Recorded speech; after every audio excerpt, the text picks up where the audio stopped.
Hello everyone, thanks for joining the tour today, and we're going to be taking a look at the newly renovated bungalows, or otherwise now known as the cottages, which we've gone through about half of them so far. And we're looking at cottages number 4 and 8 at this time, and this is just a view of the balcony. We changed the entrance from being in the middle, and so if you are familiar with the property, there used to be an entrance for 2 rooms in one of these bungalow housing structures, and now each bungalow, each room has their own entrance to the side and a little bit more privacy as well, because we split the balconies. So you don't necessarily have to talk to the neighbor if you don't want to, but you can of course go around if you would like. And moving into the room itself, these are brand new beds and frames and new design with the throw pillows and the standard pillows in the back there. And then you can also see the kitchenette unit that we renovated, and we'll get to in a second.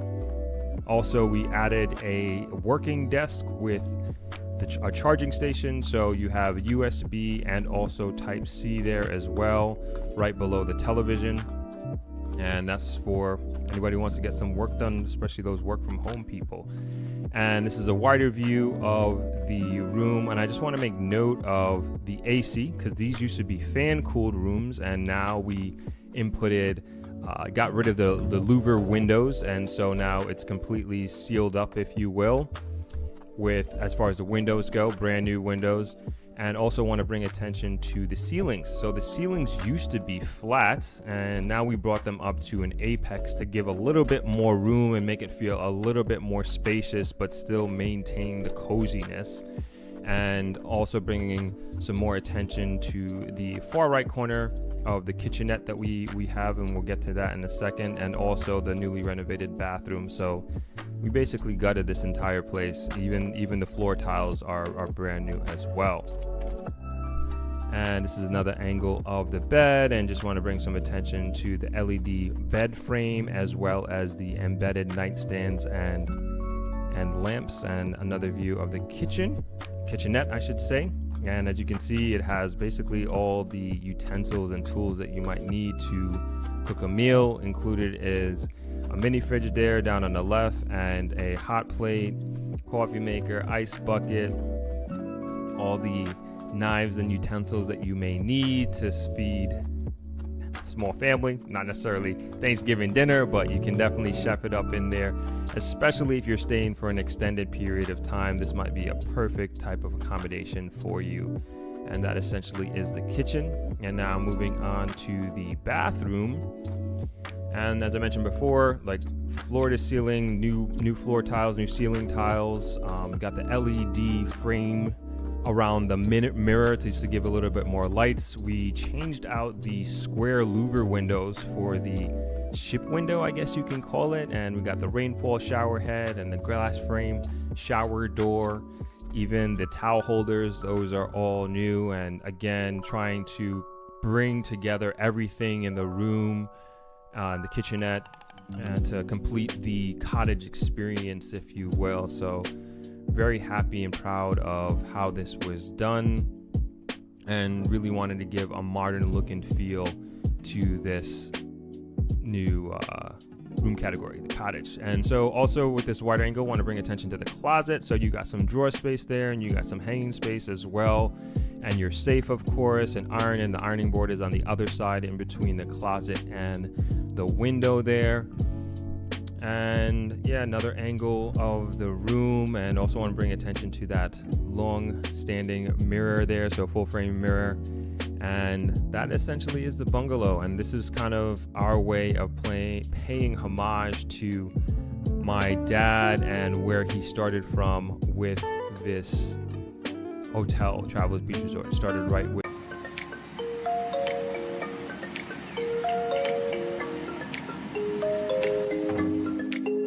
Today we're visiting the Pinnacle's beautiful 2-bedroom sample apartment located on the 3rd floor of Tower 1, the Swallowtail Tower. This unit is lagoon facing, offering open water views and a peaceful backdrop that defines the overall atmosphere of the space. This tour will give you a real sense of what to expect from these residents and what living will feel like here. The apartment features a double balcony, ensuite bathrooms, and a thoughtful layout designed for comfort and flow. So come along and join us for this stunning apartment tour.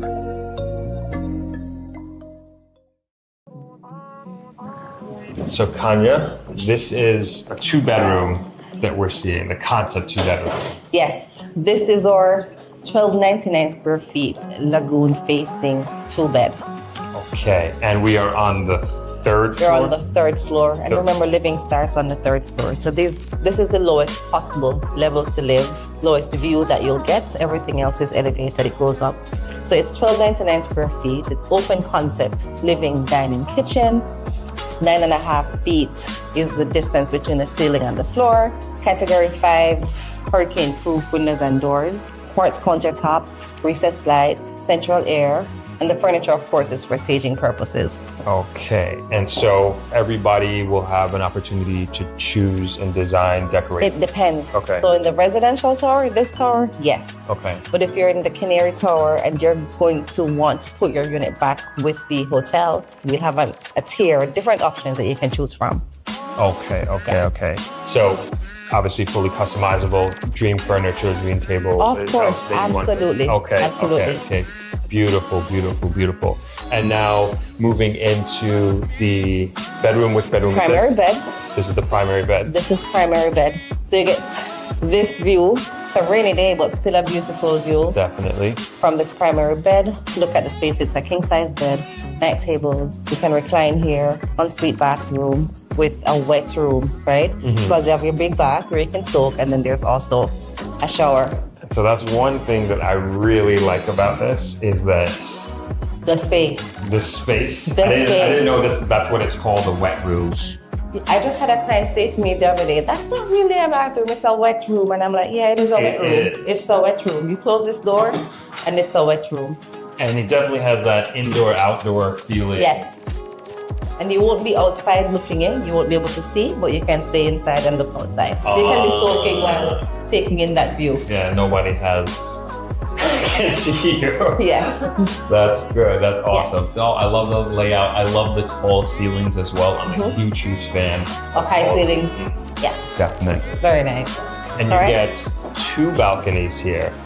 Yes. So you have one to the left, and then one in front, and then this one. Ooh, you feel that breeze? Yeah. This one goes all the way down to the secondary bed.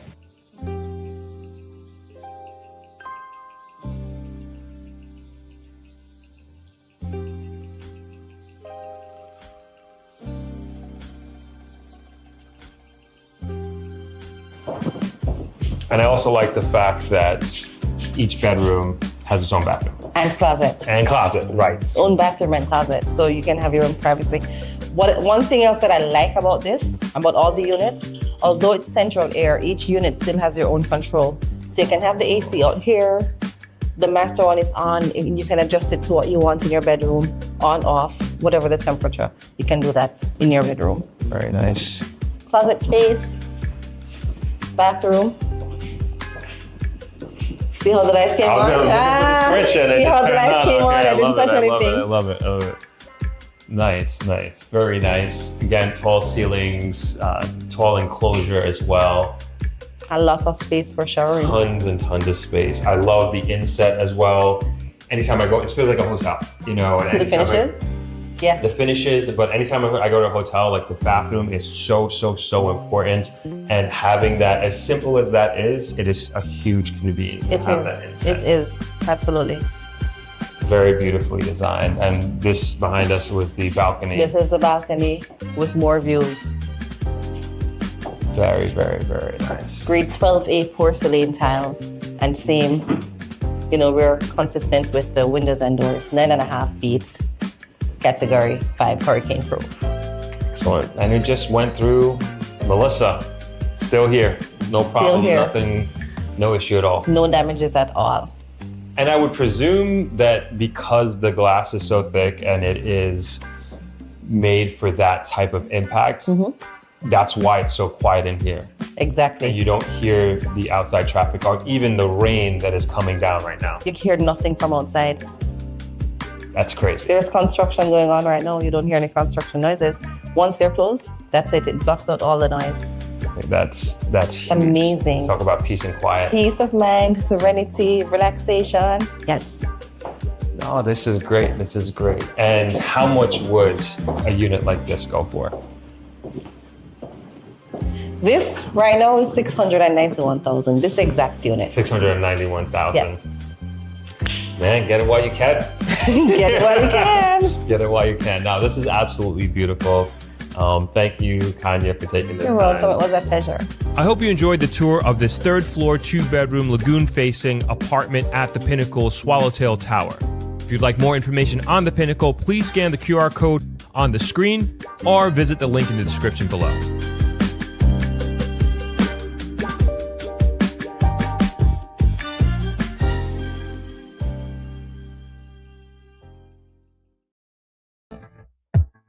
Happy Sunday, everyone. I hope you all are well. Thank you for hanging out. For those who are coming over from the podcast premiere with Ross Ivy, really amazing conversation.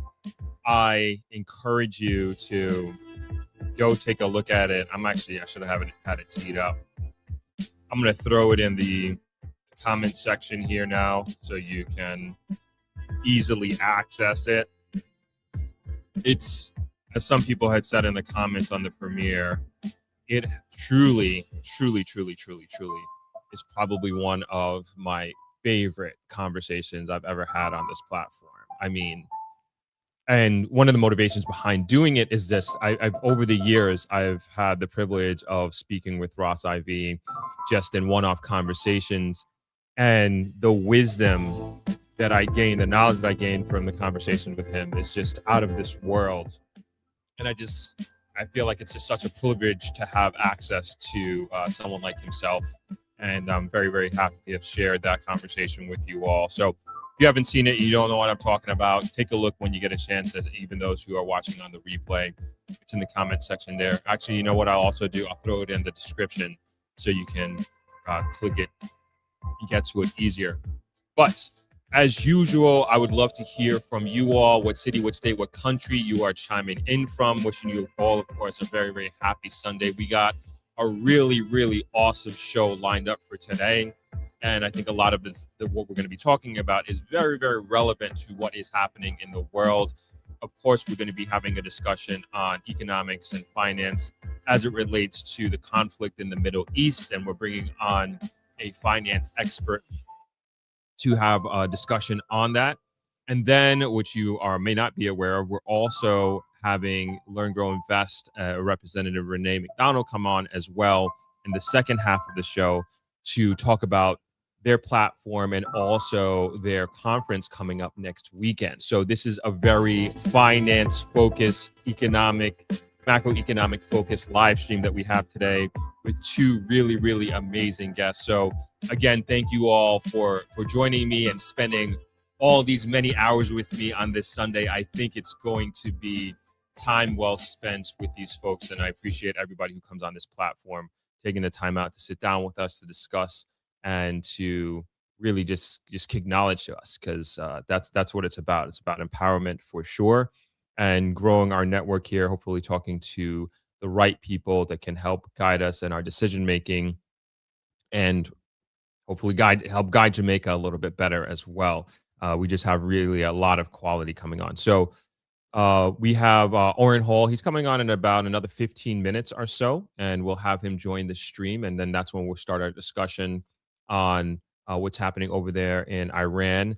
And we're not going to get into the political aspect of it. We're, of course, more focused on the economic aspect of it as it relates to Jamaica and how what's happening 7,000 miles away from us here in Jamaica is really affecting things and is going to continue to affect things. And I think when we were having our discussions, our pre-production discussions on today's topic, one of the things that I thought was important that we accomplish here today, hopefully for the folks who are watching or listening to this, is that we are more than anything else paying attention and having an intimate, or at least as intimate as possible, understanding of how things over there are affecting us now and going to be affecting us in the short to medium term future, and how to prepare for it, right? And of course, this is a platform that is very pro Jamaica, very uh, come back, move back, invest in Jamaica, and we've been very, very positive and optimistic in respect to the direction that Jamaica is heading in. And I can tell you very strongly, none of that has changed, and perhaps maybe even it has become even stronger. My feelings, that is, as that sentiment is concerned, has become even stronger with what's happening and what's going on.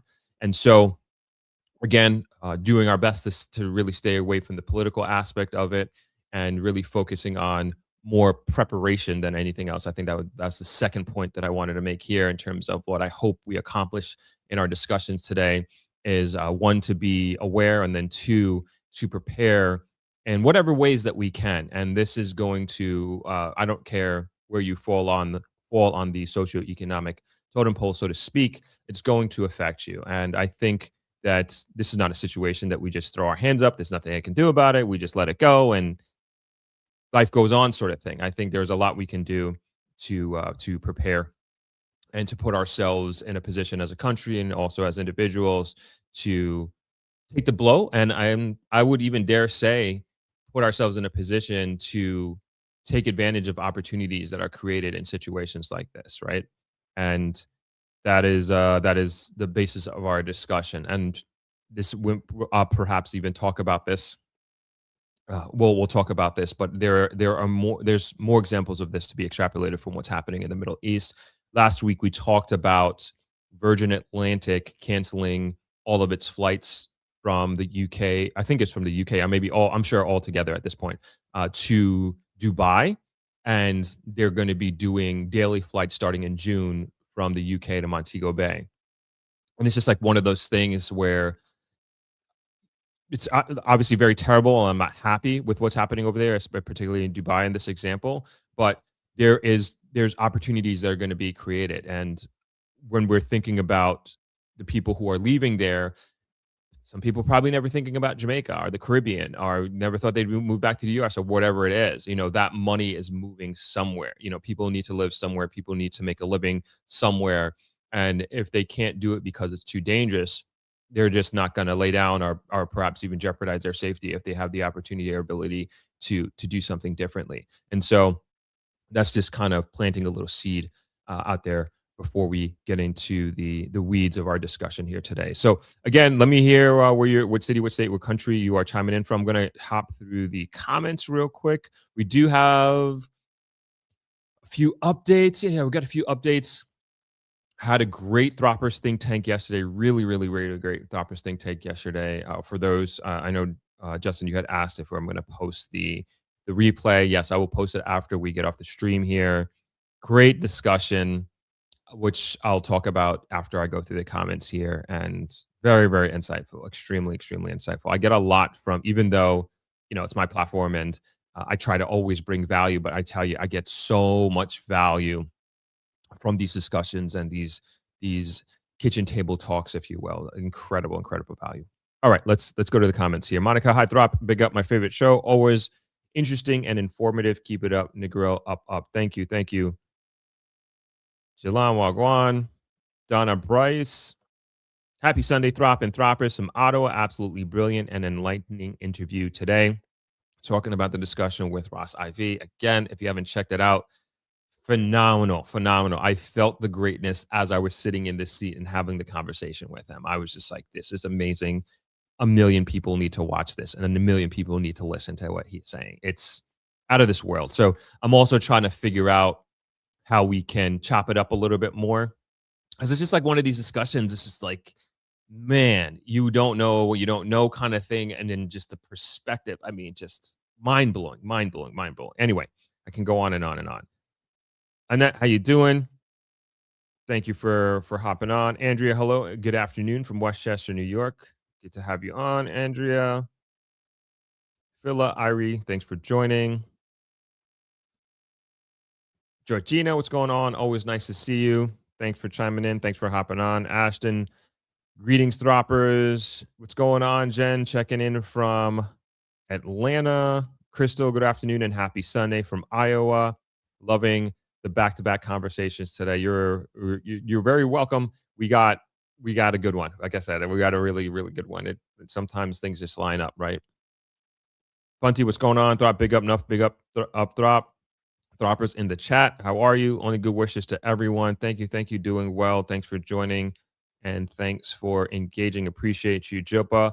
I'll be in Jamaica on the 28th. Can I attend half of the conference, or does it have to be every day? No, you can attend any day that you want. You don't have to buy the whole week. You can buy each day or each event. Yeah, you can buy each event if you'd like. Jopa's talking about my Jamaica Investment Conference, ThropX, which is taking place from May 24th to 30th. And it's a Jamaica conference that's for sure heavily skewed towards real estate investment. But we have a phenomenal lineup. Also, before I forget, Friday, we have confirmed, Friday, we got an email confirming that the Airports Authority, sorry, got brain slip there. The Airports Authority has been confirmed as making a presentation at ThropX this year, which I'm very excited about. I know so many people, myself included, are trying to find out where in the process, the pipeline that the Negril International Airport is, and also a timeline. I mean, when are we going to be putting shovels in the ground? We are very much looking, Negril, and hopefully Jamaica as a whole, very much looking forward to this project starting and ultimately being completed. It's going to change Jamaica, just like many of the projects that we've talked about on this platform is going to do for Jamaica. But this one in particular is going to completely change Negril. And the last time the Airport Authority came to ThropX and made a presentation, there was breaking news. That was the first time that I know of, at least from a public standpoint, that Jamaica found out where exactly the location for the Negril International Airport is going to be, which of course we now know is going to be Little London. And I would venture to guess that we are going to get some breaking news during ThropX this time as well. And it's a great, the reason why I like it too, and just also why I like this platform is it gives the opportunity for people, and especially people and organizations of the caliber of the Airports Authority, to, in a long-winded way, not in a bad, and I don't mean that in a bad way, but basically they have all the time in the world that they need to explain and to go into the details that they would like to give us that breaking news, so to speak, and give us that information. So very much looking forward to that. Very happy and elated to be having the Airports Authority come to ThropX once again. And we are very much, of course, very eager and just on the edge of our seats to learn more about the Negril International Airport. And they will be at ThropX May 2026 version next month. Justin, not going to read that one. You guys can read it if you want. 80s hair, hi Throp. 80s hair, hi Throp. Haven't been seeing much of an economic slowdown despite the number of hotels in Montego Bay that are still closed. Love the Pinnacle. The Reading area is becoming the Park Avenue of Montego Bay. That's the first time I'm hearing that, but I do think that is kind of, I think that's accurate, especially with the one Reading, which is down the road from the Pinnacle. Then you got, I don't know the name of this, but there's a housing development on that same side where that new gas station is. But yes, beautiful area of Montego Bay, beautiful area of Jamaica as a whole. Metro Atlanta, wow, that conversation has a hold on me. Chiming in from ATL. Yeah, great conversation with Ross IV for sure. I see everybody is on the same page. Go watch it not now, stick with it live. You watch it later. Put in your save videos. Ola from Cabo San Lucas, Mexico. What's going on, Fire Medic? Nice to have you join us. Peter checking in from Western Oklahoma. I just watched your previous podcast with Ross and making proud for me to be a Jamaican. Great. I'm glad you enjoyed that one. Fire Medic, finally got my shipment of generators and Starlink from the wharf. Justice power is restored. And they shut down residential Starlink. Shaking my head. Yes, I just had this conversation with somebody yesterday. As a matter of fact, all you can do is roaming now.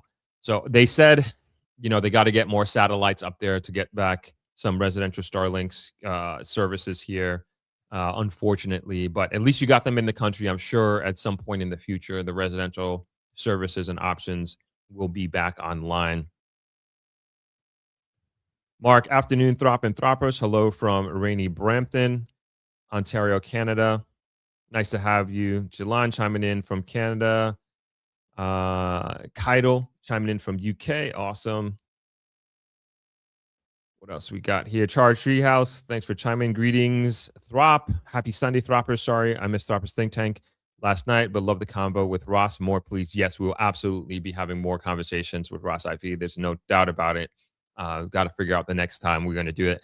I want to do it sooner rather than later. And I was actually thinking and talking with my team about bringing him on the live stream, as a matter of fact, and maybe even doing a group discussion, so to speak, with a few other, what I would say, like just enlightened people that just need to get the knowledge and experience out of their head and share it with us, because it's just so powerful. Such obviously a very, very powerful and also important conversation.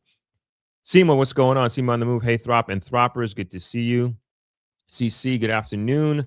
Mr. Throp, good afternoon to you as well. May, what's going on? Hey, Throp, chiming in from Boston. Good to have you on. Let's go. Punty's chiming in from Markham, Ontario, Canada. Awesome. Jazzy Tower chiming in from BK. Good to have you. 80s here. The gated community of Spring Garden is in Reading, and the classic original luxury community of Great River Private is just down the road. The Pinnacle Commercial Center will be opening soon. Yes. Great stretch of properties. Really, really great stretch of properties. So a lot to look forward to. Larry Bowen, sorry, I missed this one. Larry Bowen, 19 more days and I'm back at Travelers. Definitely interested in investing in Jamaica. The way to do it, the way to be thinking, for sure. I think there's a tremendous amount of opportunities that continue to unravel and to fold out, so to speak. And we had we discussed quite a bit of those opportunities yesterday on Throppers Think Tank.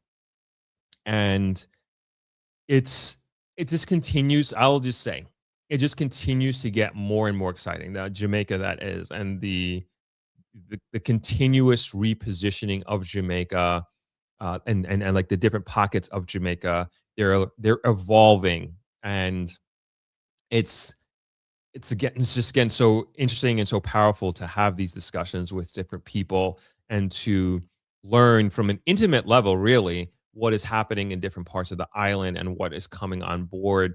And I was saying this in the Throppers Think Tank yesterday. There's a lot of things that, when I say things, there's a lot of developments that I'm aware of that have, what would I say, great intentionality behind it, but it's pretty much at the door of being signed off, but I can't bring it here, right? That would be kind of irresponsible of me to bring what I hear to the public arena without it being confirmed. And I am very, very careful and cautious of doing that. And I'm trying to, in our discussion yesterday, we're much more open than I would say than we are here, because it's not a public forum, and I feel a little bit more freer. And I also feel like if, say, a development or an opportunity didn't work out, there isn't going to be somebody who say, hey, you said, no, I'm telling you that, like, this is where it is, being very transparent about what phase it's in and what the proprietors, what the developers are saying and what they're telling me. And I'm being very transparent with you in the sense like, hey, nothing's guaranteed here. And so my point in even bringing this up is like, I want to kind of widen that net in terms of bringing more people in. And it kind of goes back to the idea of having this inner circle, so to speak. And a lot of discussion yesterday was talking about the formalization of that, and more on that. This is something that we're going to focus on after ThropX more than anything else. Just got too much going on at this time. And but I say that to say is like, I'm moving in that direction, and I'm going to be moving in that direction very, very strongly, because there is so much going on. And as you all may know, I more than anything else, I want Jamaicans to get in on this, especially the Jamaicans, for sure, Jamaicans who are living here. If they're somehow not aware of what's going on here in Jamaica, for sure, first and foremost, but then also as we branch out to the Jamaican diaspora, like that's mainly who we're talking about here. And I think for the most part, a lot of us on this platform, we get it. And at least at this point, if you've been with me for a few months or a few years at this point, hopefully you've come along the journey a little bit and are either convinced by what I'm saying here, but more so convinced by actually what's happening and what I've been presenting. And this is not a pie in the sky situation. These are tangible movements that are going on in Jamaica, and it's going to continue to go down that route. I think the pace at which these things are happening are going to accelerate in the next, I would say, about 3 years or so. And I said this on the stream, I think 2 Sundays ago, talking about particularly the North Coast. And if we think about what's happening or what will happen and what would be completed, so to speak, on the North Coast, and even as early as 2029, it's changing Jamaica, right? It will have changed Jamaica. Those North Coast hotels, they will be complete. The Pinnacle will be complete. So now we're not going to be talking about, I mean, just think about it. Our discussions for the last 3 years or so in regards to the North, let's stick with Montego Bay here. We've been talking about what is going to happen and the shovels and the ground and the groundbreaking ceremonies, the ribbon cutting ceremonies, all these things. And like, that's what we've been talking about mainly for the last 3 years or so, the better part of the last 3 years. And we haven't talked about, hey, people are moving into this place and that place and these luxury places. Like now people are just going to be living, just think about that. And there are, I would venture to guess a large majority of the market are not necessarily going to be in those first mover category, right? And they're going to buy into something that is going to be complete, and they're just more comfortable in doing so. And so with those properties in particular, let's stick with, like, say, the Pinnacle, for example. It will be complete, and there will be people who are much more comfortable purchasing a property when it is complete. I think that's the majority of the market, where they're going to touch something and they could feel it and they could, open their door and go inside. And just think about the caliber of people who are going to be buying into it, living there, interacting in the community, the money that they're going to be spending within the community, the relationships that's going to be formed. Just extrapolate from there, right? And so there's a lot to look forward to in that regard. And I don't think it's just going to be isolated from the North Coast area. I think that is going to have rippling effects throughout the island.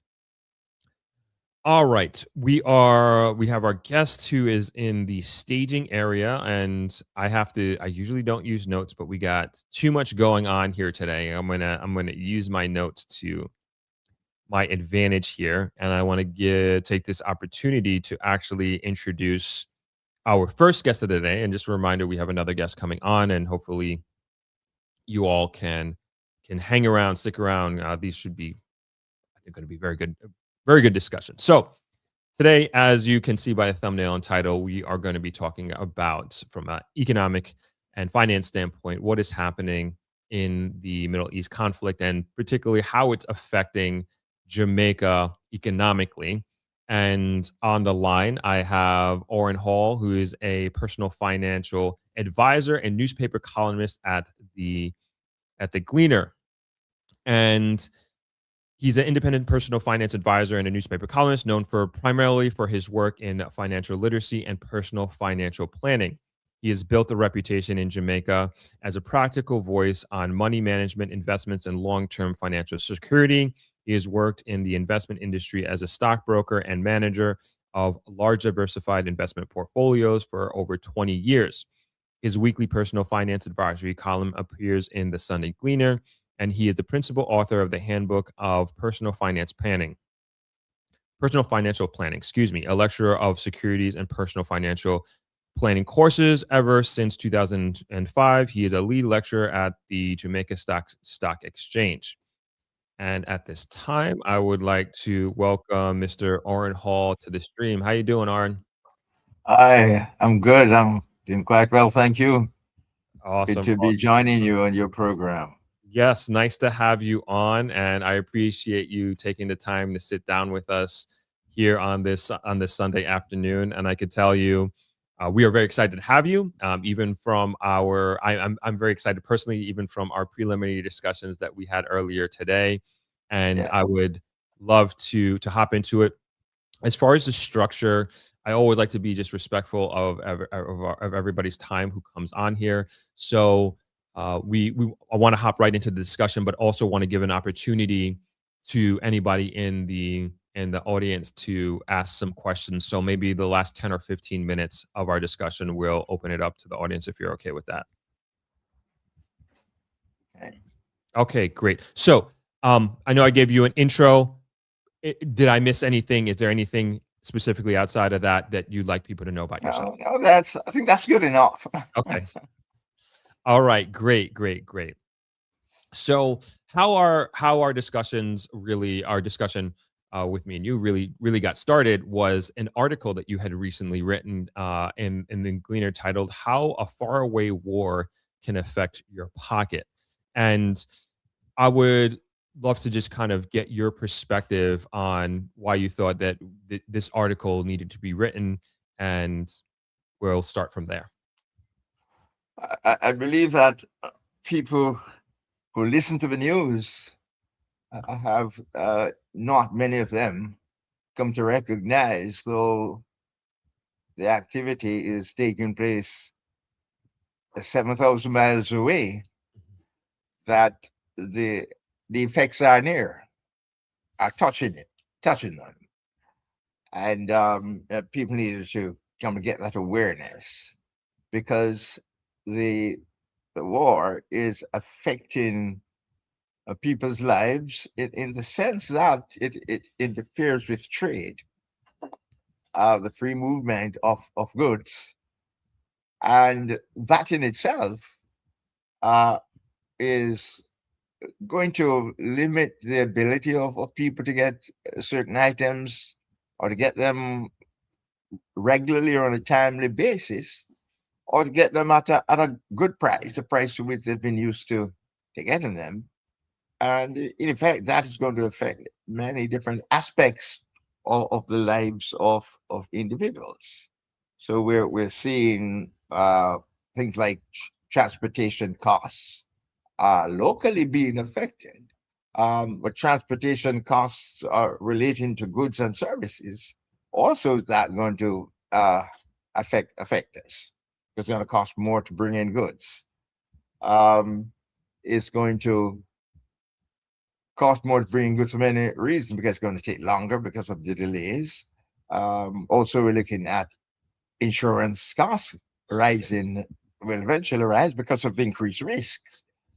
And we are seeing things like price of petrol and all the things associated with it increasing. So, and when you consider that that is ever present in the whole economy, in households, in businesses, that is going to affect every single person in the country, because the higher costs will pass through to many of the things that we do, the things we buy, the services we buy, and so on. So I just wanted to bring an awareness to the general public of the likely effects of what's happening there. We might not necessarily be feeling some of them today, but the longer the conflict lasts, the more we're going to feel the effects. And we see every now and again, we believe that there is some kind of a little break, and then there's a reversal.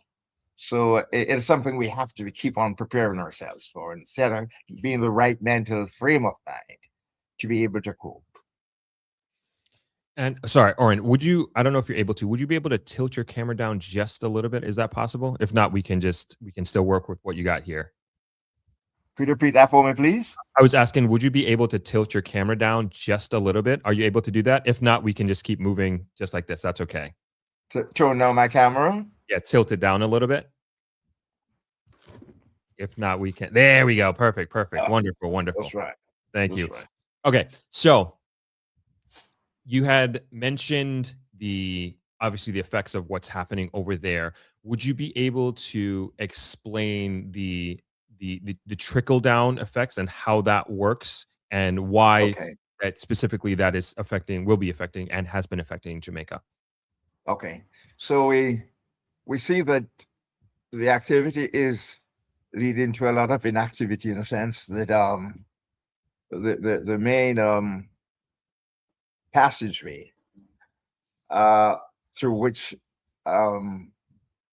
oil passes, and basically 10% of oil and so passes. Basically, nothing much is happening there, Mhm. and because of that slowdown, the entire supply of oil is being hampered. And we mentioned earlier because of the risk frequency insurance costs going up, and we're seeing in general the price of oil going up. It is going to affect everything. Over the last couple of weeks, I think ever since the conflict, every week the price of the pumps go up, and they work within a particular band. The prices don't go up by more than 450 or fall by more than 450, but it's a particular mechanism that they have set in place. And so we see not just these price movements taking place, but they're moving up by the highest possible level that they move up now. So when the prices go up, it doesn't mean that we get the full impact immediately. Sorry, you still there, Oren? I think we might have lost you. Sorry, everybody, just give it 1 second.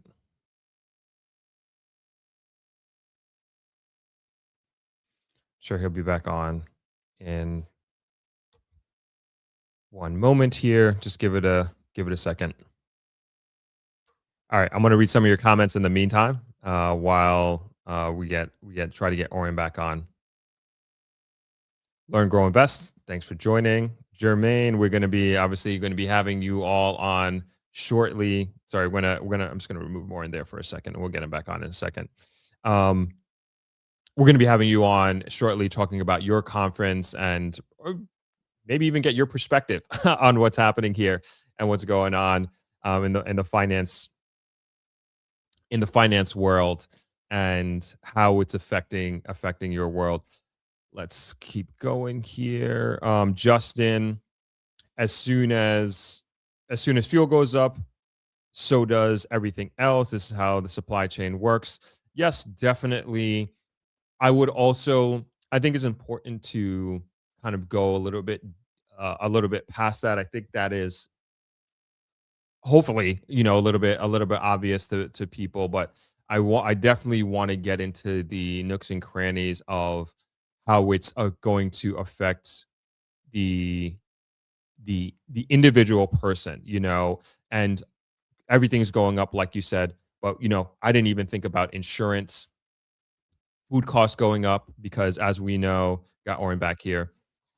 Sorry, just reading some comments here while we got you back. All right, we'll get back to what I was saying in a bit. Yes. Yeah, please continue. So we're saying that the transportation costs increase at one level, getting goods and services here, but locally, transportation costs are affected for individuals moving around the general business. It affects how much it costs to move goods within the country. Yep. And naturally, that will push up the price of goods that we buy at the shops. We buy just about anywhere that we buy them, and that is going to impact people's budget. So you set your budget, and you find that you're going to go be spending more than you had budgeted for a particular item. What do you then do? You buy the same quantity but pay more, and that might interfere with other aspects of your budget. Or you might have to cut back the quantity if you're to maintain the same amount of money that you are going to spend. And then naturally, we could over time see inflation ticking up. I know Bank of Jamaica has been quite happy that we've been holding inflation within the range that they've targeted. But if we have a situation where we're importing inflation, we have a situation where within the country, because the price of inputs and other costs associated with what we sell in the shops is going up, then naturally we're going to have a point at which we wonder if some of the gains that we have made in recent years in holding the strain and holding the reins on inflation will be lost, because that naturally is going to affect uh, the cost of living and the standard of living. Especially, we're looking at people at the margins; they are almost certainly most likely to be affected than other individuals who have a stronger position. We bear in mind also that even the matter of people traveling to Jamaica uh, is going to be affected because airfares are rising. And then could that affect our tourism sector, which was badly battered anyway by Melissa? And we are just at the point where we're trying to restore its own footing. Mhm. I think we lost Mr. Hall again. Situation that we have, we bear in mind also that fertilizer has to be brought into the country. The Yep. country where we import so much of what we use. So we're very badly exposed. So if it costs more to buy fertilizer as an input, it's going to affect agriculture. It's going to affect the fruits and the vegetables that we buy. So that also will feed into uh, the price of the cost of living, because the basket of goods and services that we buy, including the vegetables now, will cost more. So it's a real challenge that we see facing us if we're not able to see an end to this situation very soon, and then that will trigger other increases. If people are going to be paying more, then people are going to ask for more in terms of what pay they get, for instance, and if prices tend to go up and then the demand for the products falls, then that has implication for businesses. And if businesses are not able to sell as much as they need to sell to at least break even, what will happen? Will that eventually affect employment and cause a reversal in the gains that we have made? Because we've been seeing some significant gains in terms of our unemployment rate, seeing them fall into historical lows.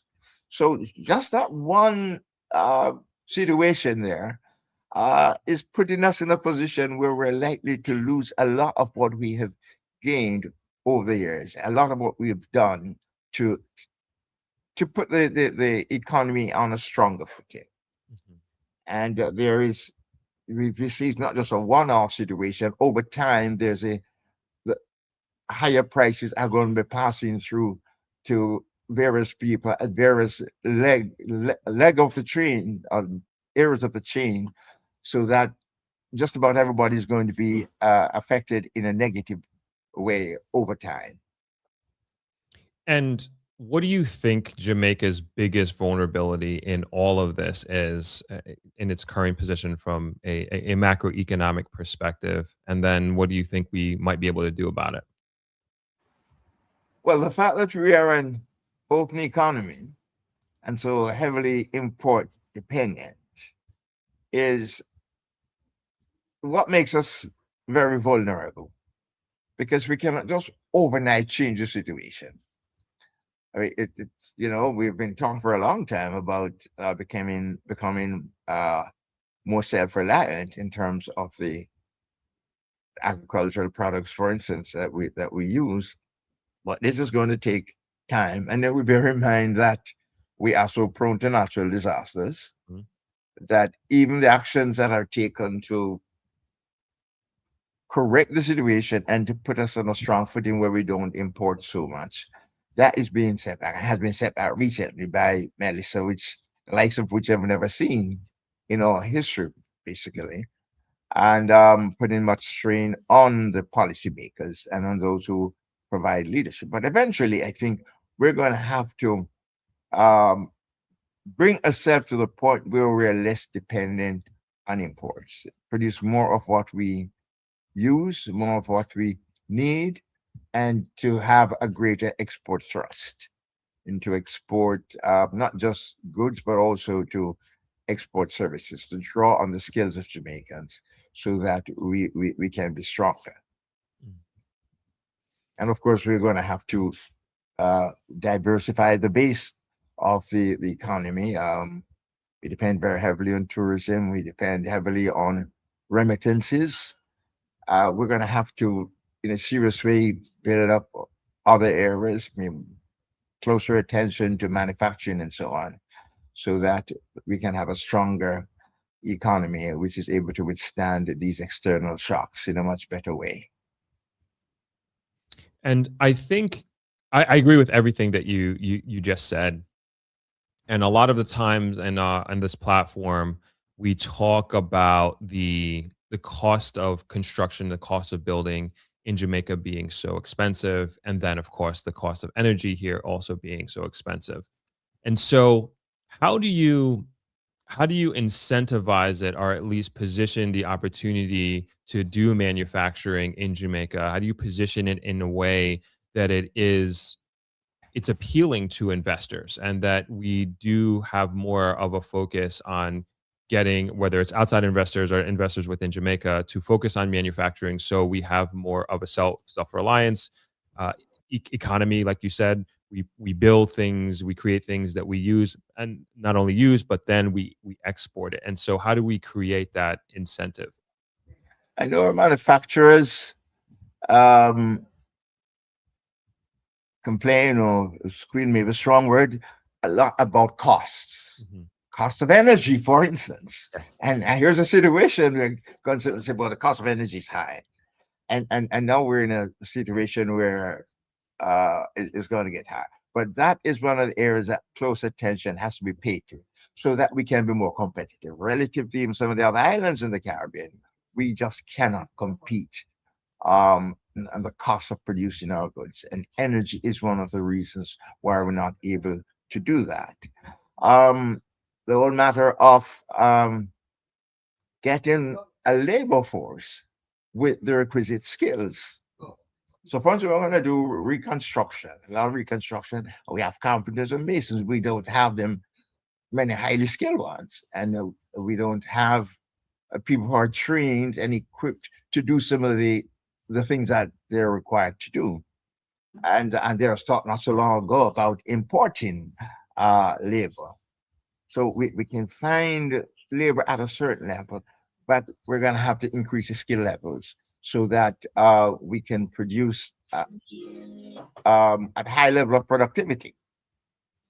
We're going to have to raise our productivity Mm. levels and reduce our costs in terms of electricity and in terms of labor costs. If labor is able to produce more, then naturally, then when all is said and done, labor will not seem to be such a high cost uh, component of the manufacturing process. And we bear in mind also as we talk about cost, where there is still the complaint that interest rates are too high, and manufacturers would want to have easier access to capital and at a lower cost. So that is another area that would be begging for some serious attention so that we are in a better competitive position.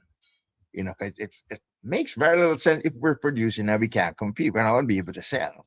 Right. So that is one of the things that I believe we have to pay close attention to. I think the policymakers are aware of some of these things and taking time to deal with them. But another thing we have to be very careful about Jamaica and how we produce and how we manufacture things is the time that it takes to give approvals. Oh And, goodness. and, Yep. and there's still a lot of red tape. I know there's a special uh, ministry now set up to deal with innovation and deal with how we do things in the most efficient way, that has to be really given a big push so that we can produce more at less cost, more effectively, and better quality as well, to enhance our ability to compete on the global market.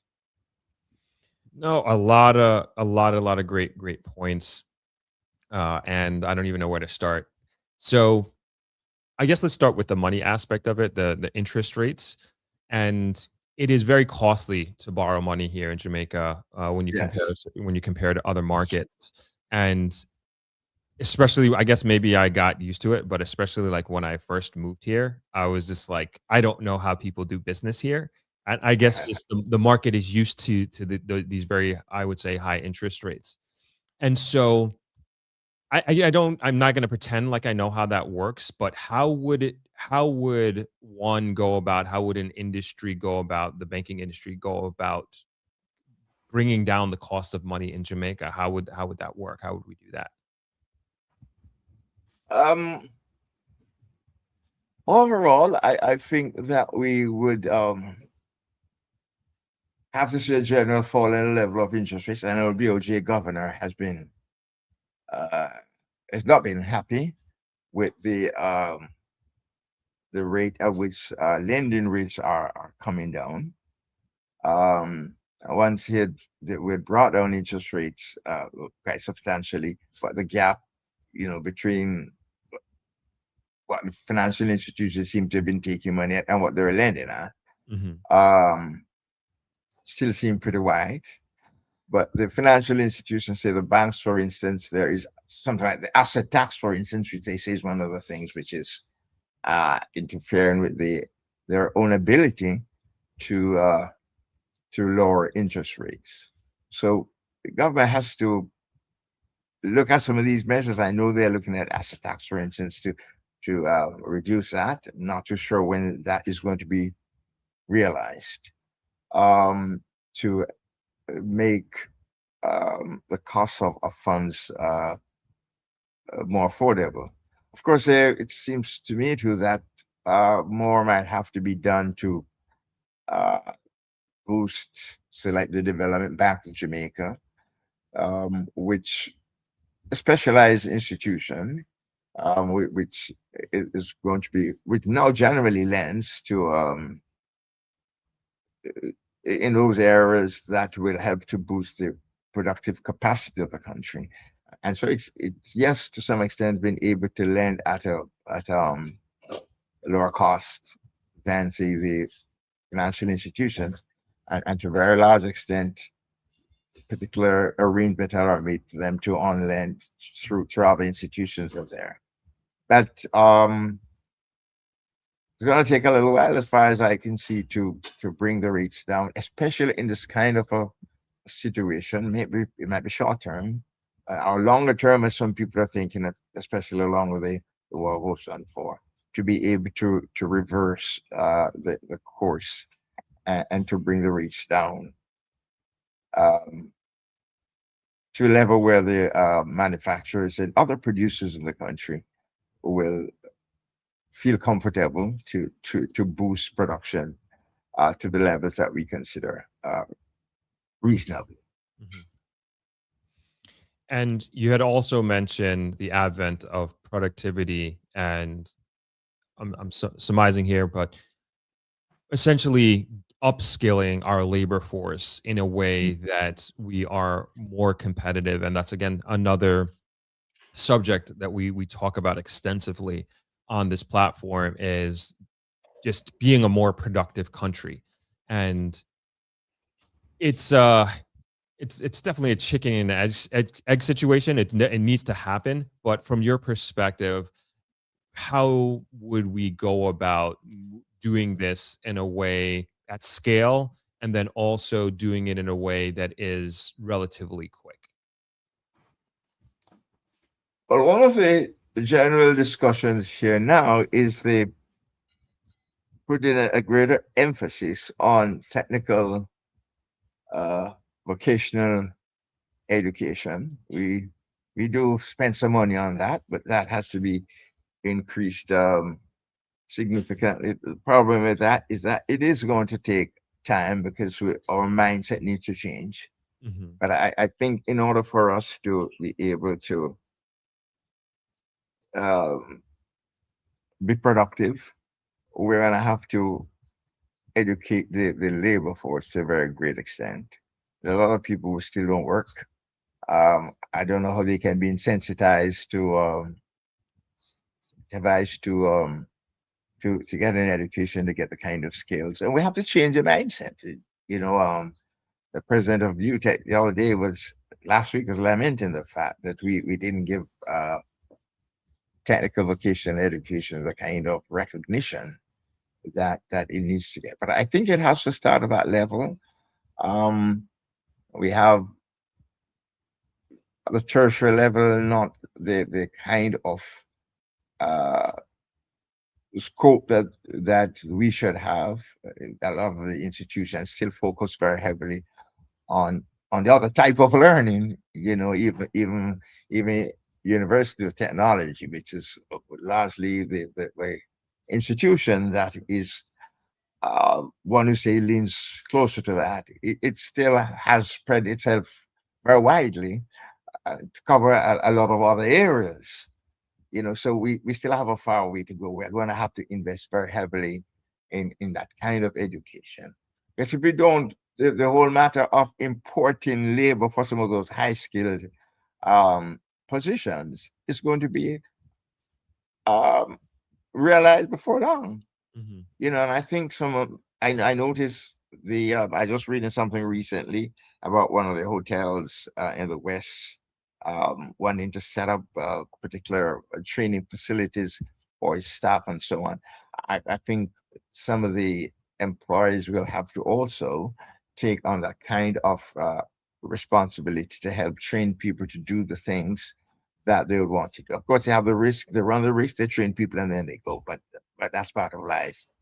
So I think employers themselves will have to partner with the government. These public-private partnerships would we have to put a greater emphasis on them to boost the training capacity of the country to produce the type of labor force that we need. But it's going to take a little while. So I don't see an overnight solution to that kind of problem, unless our skilled people abroad decide to come home and fill some of those voids. That's that's probably the quickest way to increase productivity in Jamaica Yes. is like I think that's a great idea to get our people who are abroad who have been climbing the corporate ladder, building their skills and experience and just come home and come into the labor force. I think that's a great idea, Mr. Hall. Great idea.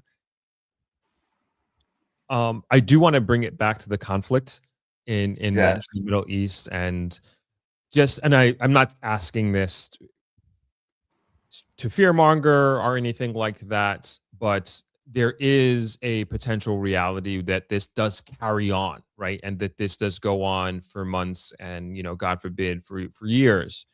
And you had in the beginning, you had talked about a little bit about a timeline and what could this mean and what should the people be looking out for? And when I say people, particularly like the average Jamaican, maybe even somebody who is kind of, let's say, just making it, they're just able to take care of the bills at the end of the month, send their kids to school.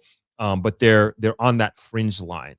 What could this potentially elongated conflict in the Middle East mean for somebody who is wearing those shoes?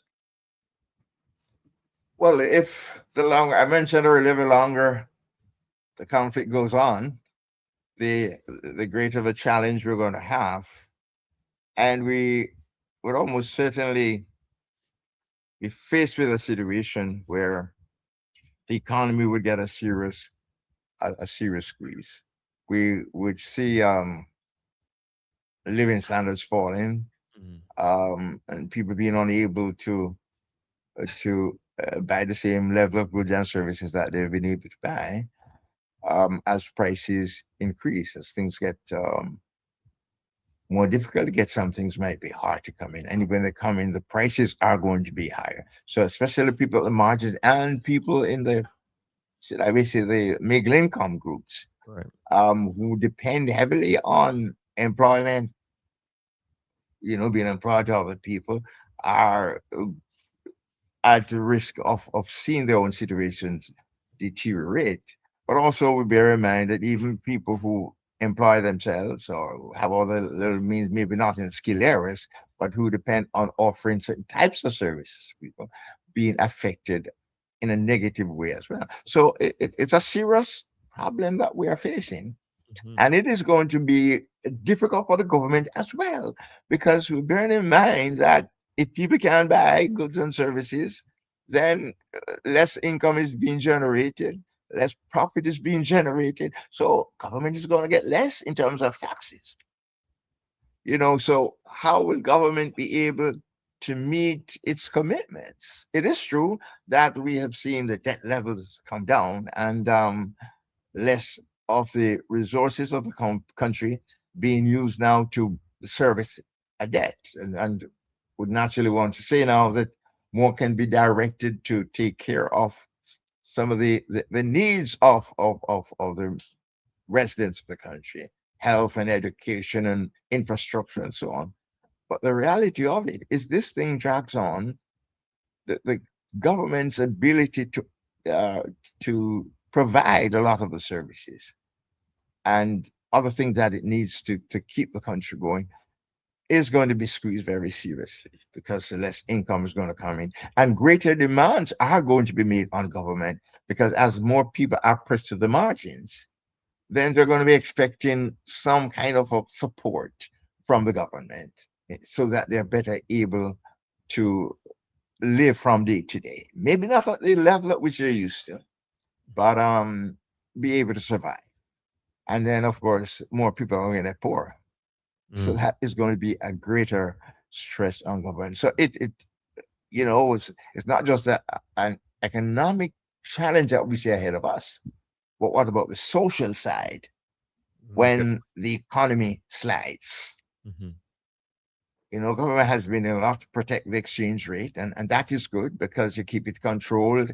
Um, the price of imports in Jamaican dollars can be controlled. If the exchange rate slips away, and we have the reserves we're using to deal with that. But if that slips away, then it gets far more difficult for us to survive, because each dollar, each US dollar portion of import that we bring in will cost more in Jamaican dollars. So it's a very challenging situation that lies ahead, um, as we look to the future, and really hope that a resolution can be brought to the matter before long.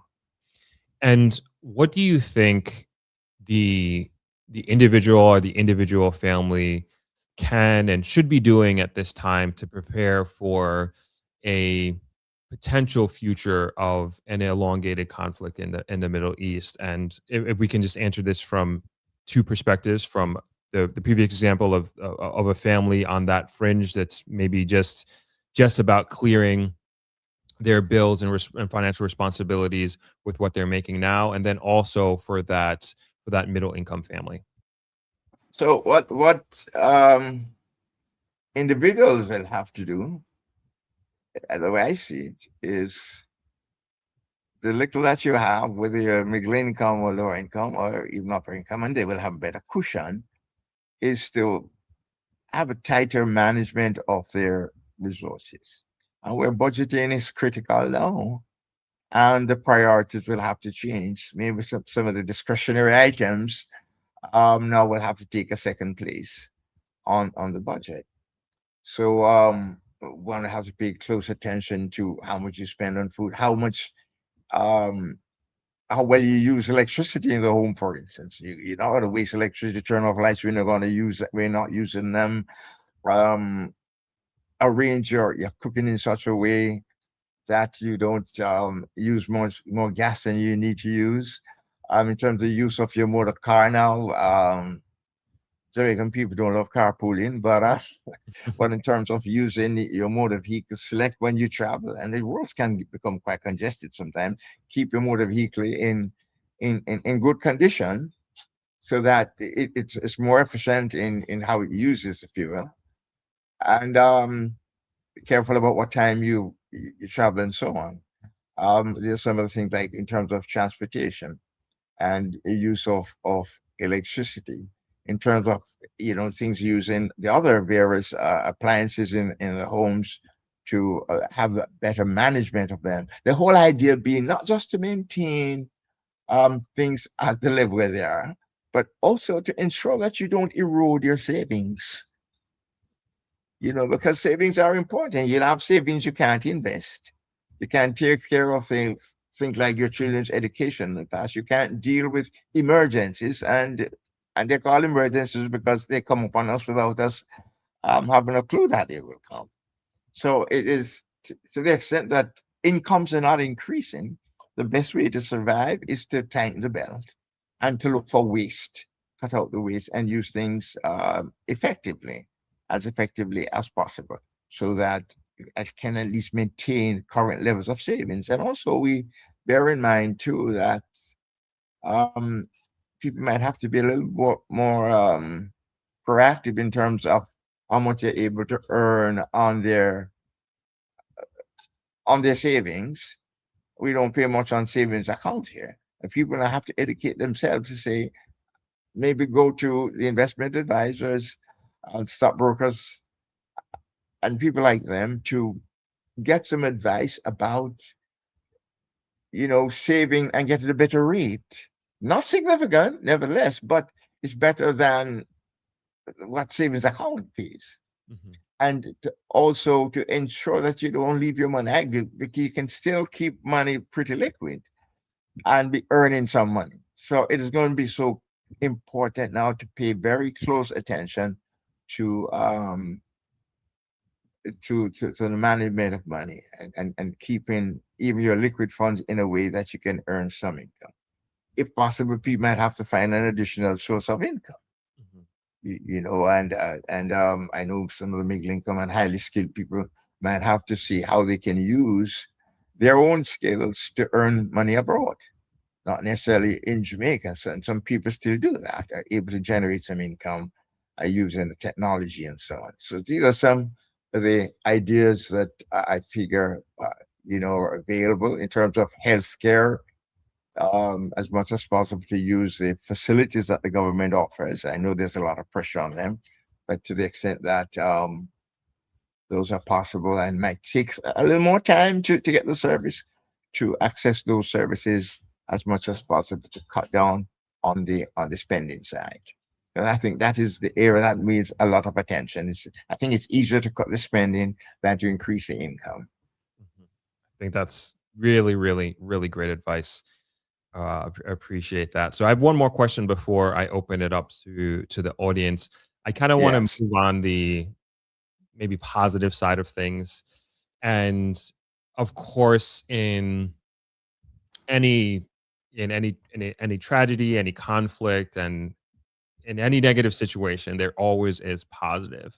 And Yes. we're having a discussion off camera about potential opportunities that exist, even under these dire circumstances.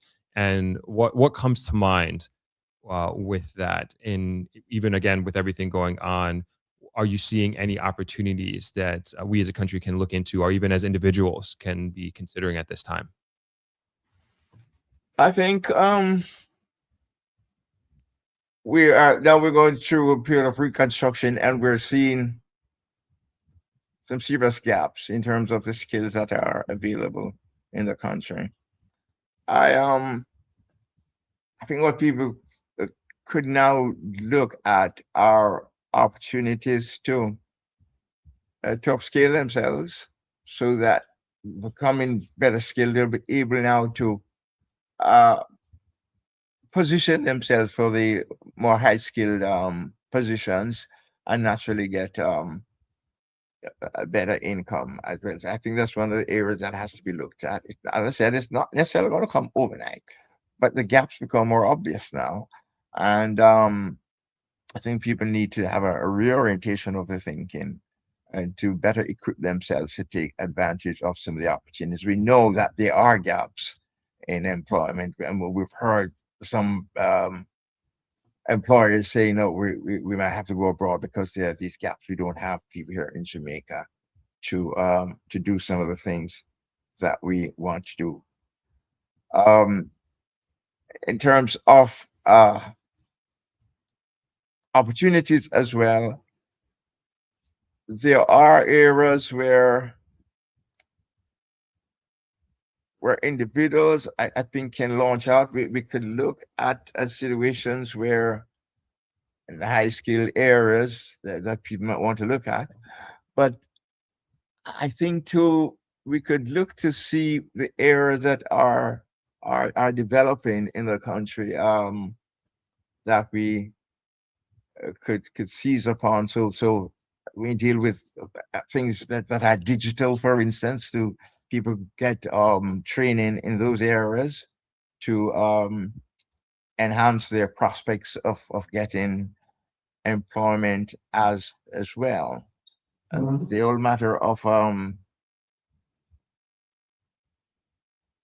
people probably equipping themselves to areas of communication as well. Hmm. And I think that is another area that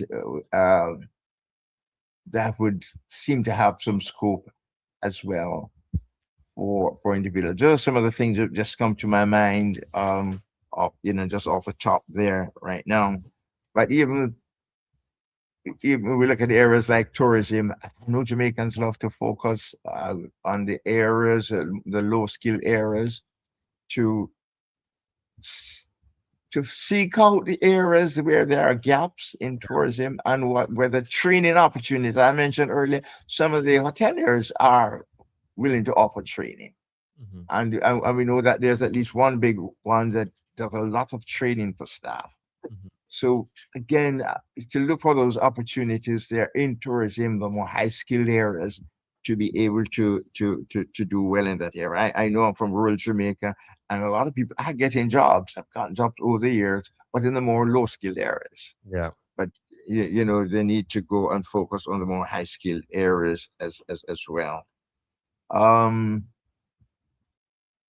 and I think those some of the areas that come to my mind readily that we need to look. And so the solution might not be immediate, but I think the critical thing is to seize and seek out training opportunities so that people can get employment, but also people to put themselves in a position where they can offer training as well and make themselves available with the skills they have to pass on training to other people. All right, great. Thank you. Thank you for that, Mr. Hall. Now I'm going to move over to take the last 15 minutes or so here to some questions from the audience. And Yes. we'll just go down the line here as they came in. This is from Nicola. Says, "Hi, Mr. Hall. My question is: the Iran war is affecting the stock market in the USA. Is there going to be a trickle down effect on the Jamaican market or the economy?"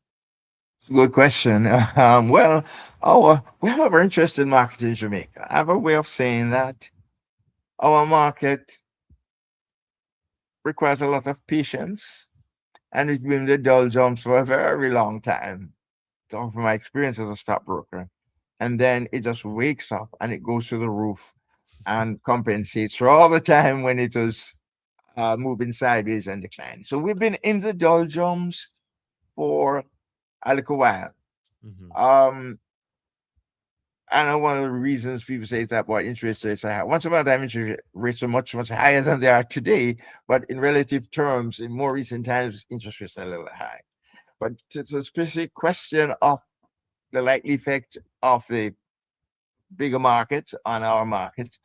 Um, what to bear in mind is that markets operate largely on the psychology of investors. Hmm.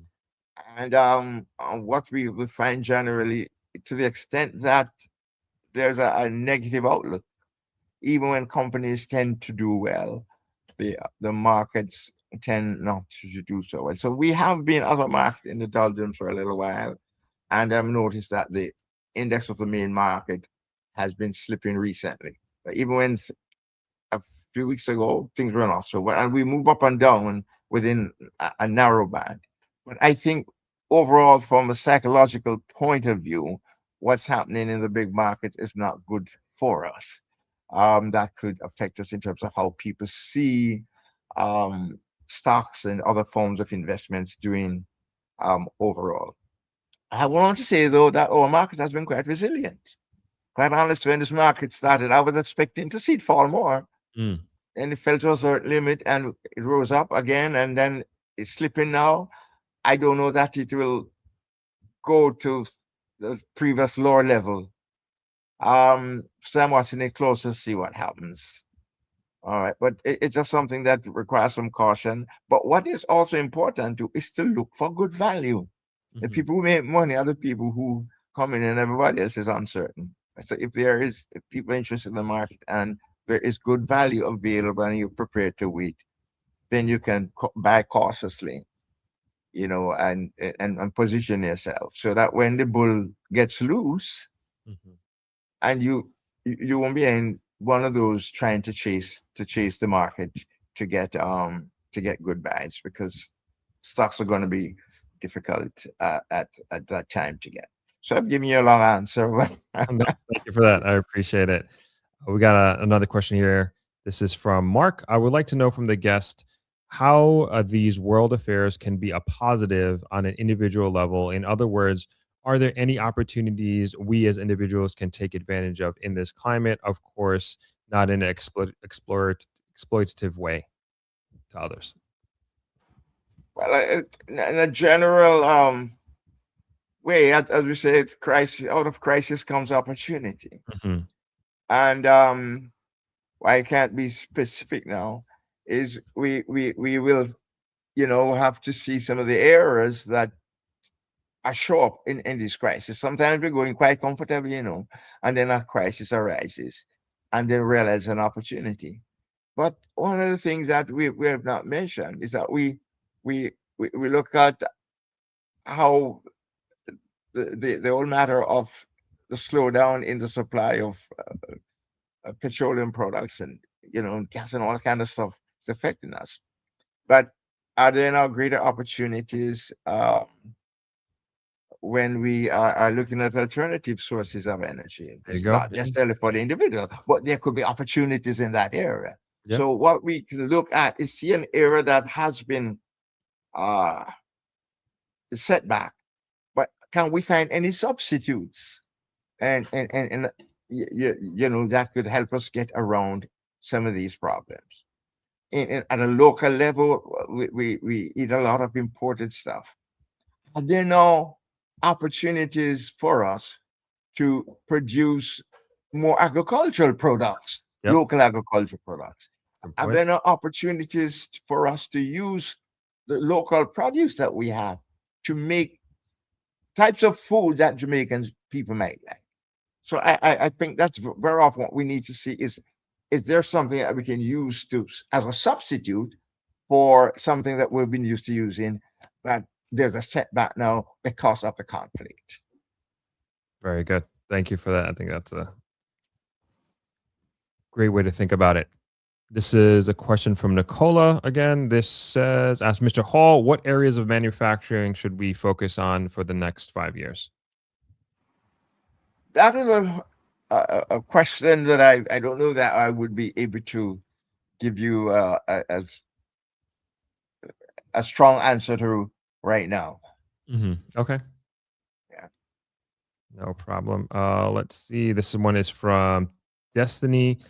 Increased levels to do what for what result? How do you raise productivity if energy is high? How do we reduce the cost of energy? Do we subsidize energy to entice investors? I think this is in the context of earlier when I was asking my manufacturing question. It seems like it. Okay.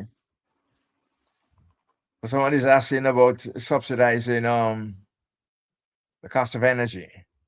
Yeah, it seems like I guess what they're saying is that they feel as if we need to decrease the cost of energy in order to increase the level of productivity. Yeah.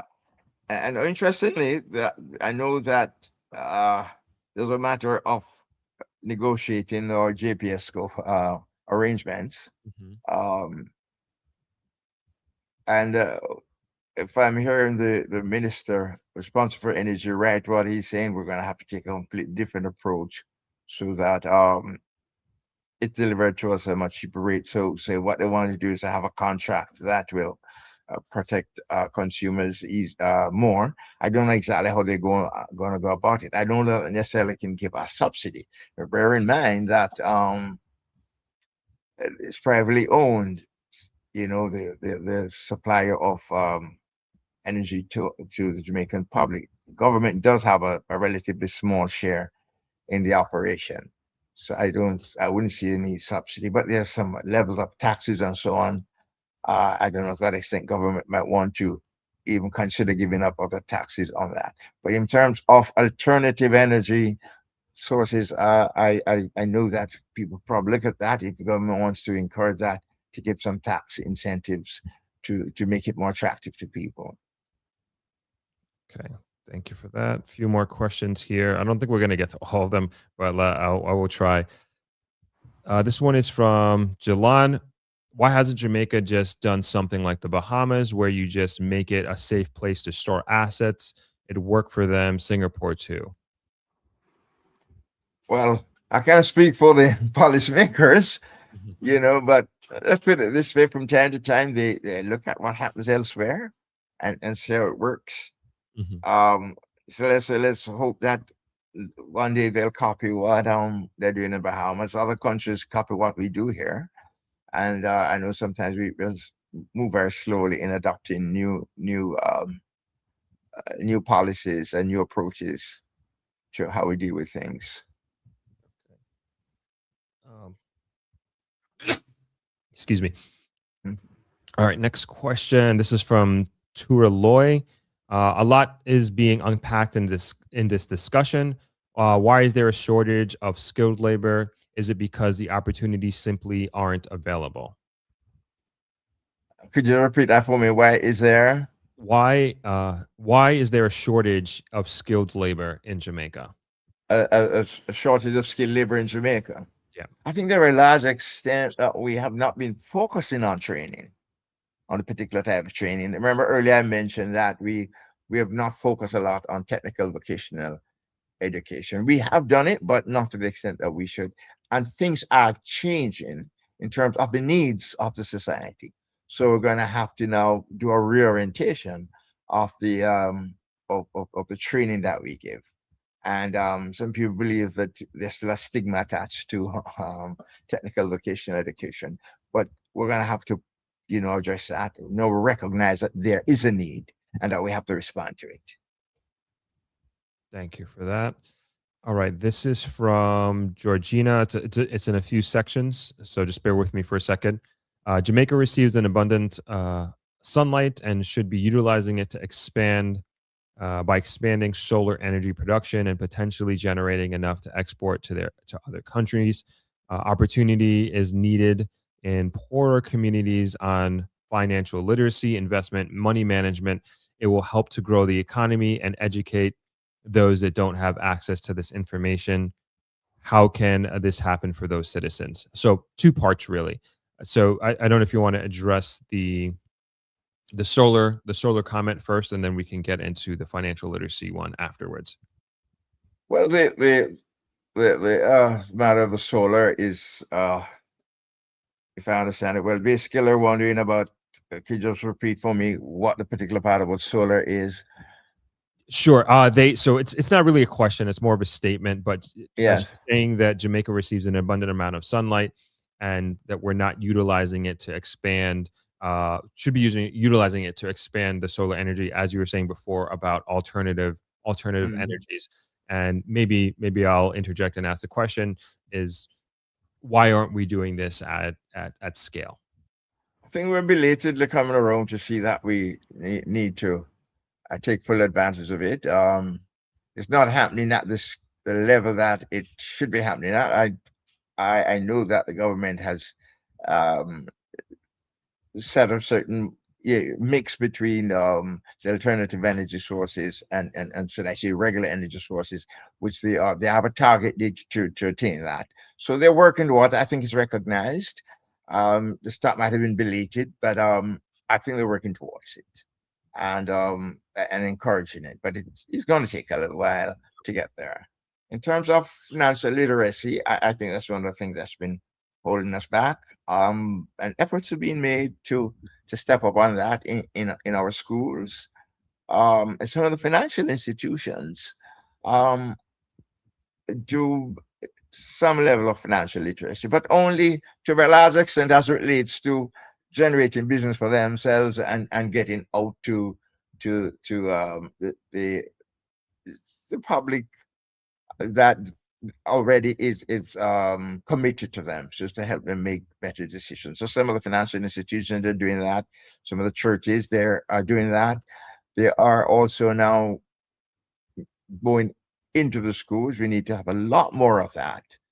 And there are individuals who go out and do some of that. I know, for instance, and and people like me sometimes get engaged by companies. Not enough of them, naturally, as it is, to go and come in and do sessions with their staff. The newspapers, as much as well, to some extent, are also engaged with that. They have financial sections of the cleaner, and they have different types of programs. So something is being done, and I agree that we need to step up on that, and we don't have to wait on government to to to do it.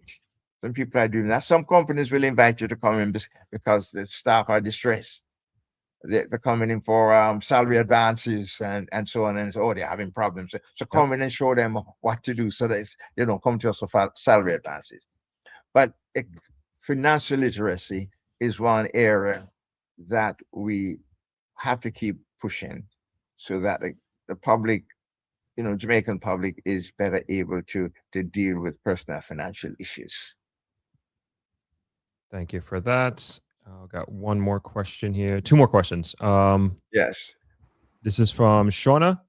What would you recommend that people in Jamaica should begin to stock up on during a time of food crisis? Oh boy. Yeah, of course, one of the things you want to do, and you don't panic now, Yep, but yep. naturally, you're gonna have to look at the things that you import, and and keep some extras so that if there are any delays, but also to think in terms of the alternatives, the local substitutes, to see, to what extent we can produce our own in the, on the land that we have. I know in Kingston there's not a lot of land now. They're building all over the place, Mhm. but a lot of people have connections with rural Jamaica. I know people in Kingston who go and farm out in the country, some retired people and other people like that, and have links with her. But I think though, to I wouldn't say people should hoard, but I think generally you should also always have some kind of reserve. And to the extent that there are things that might be hard to come by, not only now try to get some more of them, but also to use wisely. Budget the use of the things that we have and cut out waste and so on. You know, and group with other people to acquire some of the things that you if that is what you need to in terms of scale to get more of the particular products that you need. Thank you for that.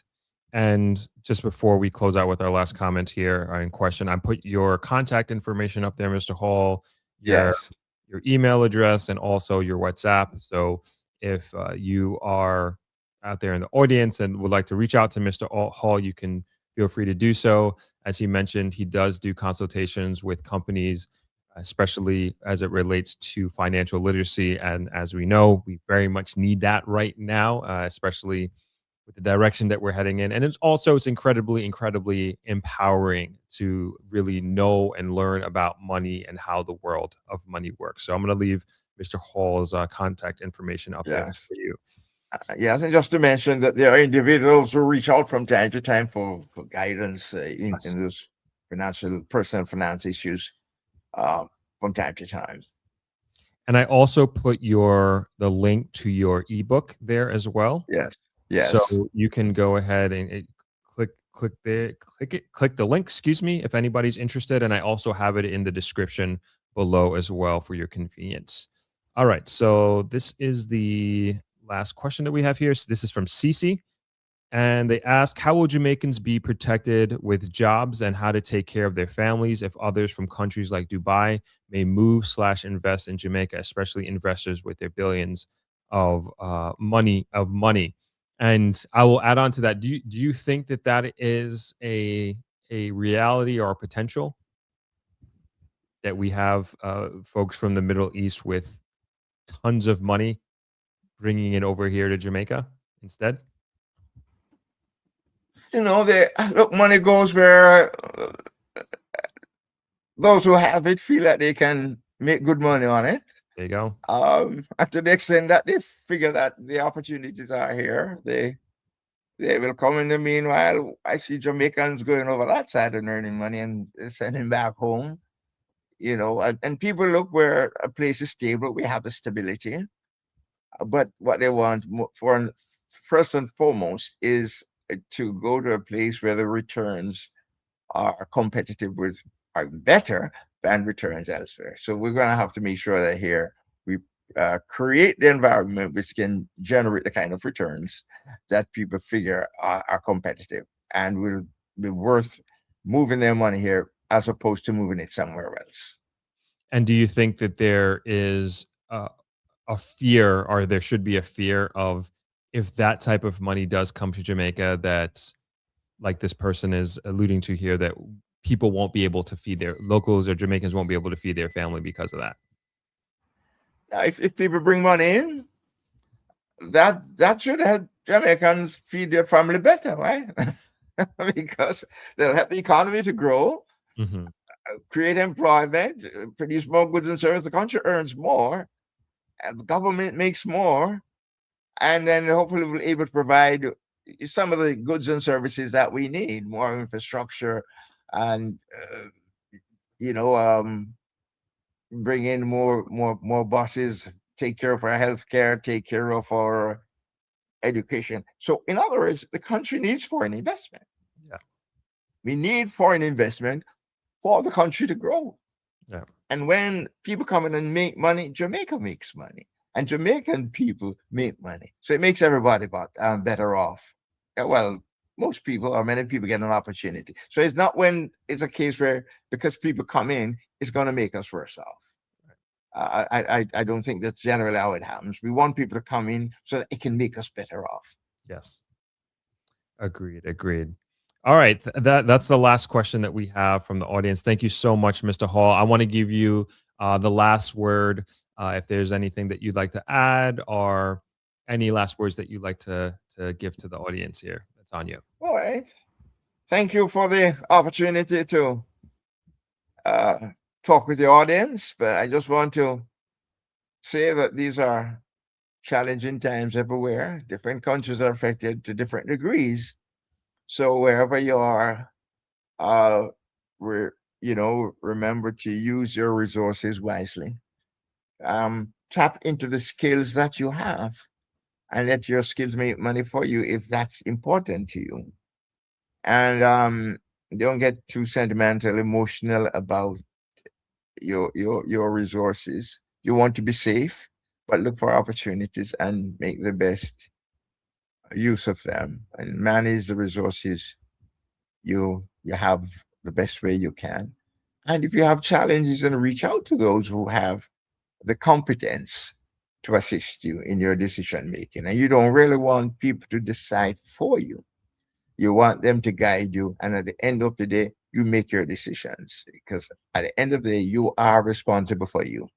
But you want to educate yourselves so that when you talk to someone who offers a service in financial services, you can have a good discussion with them and understand what they're saying.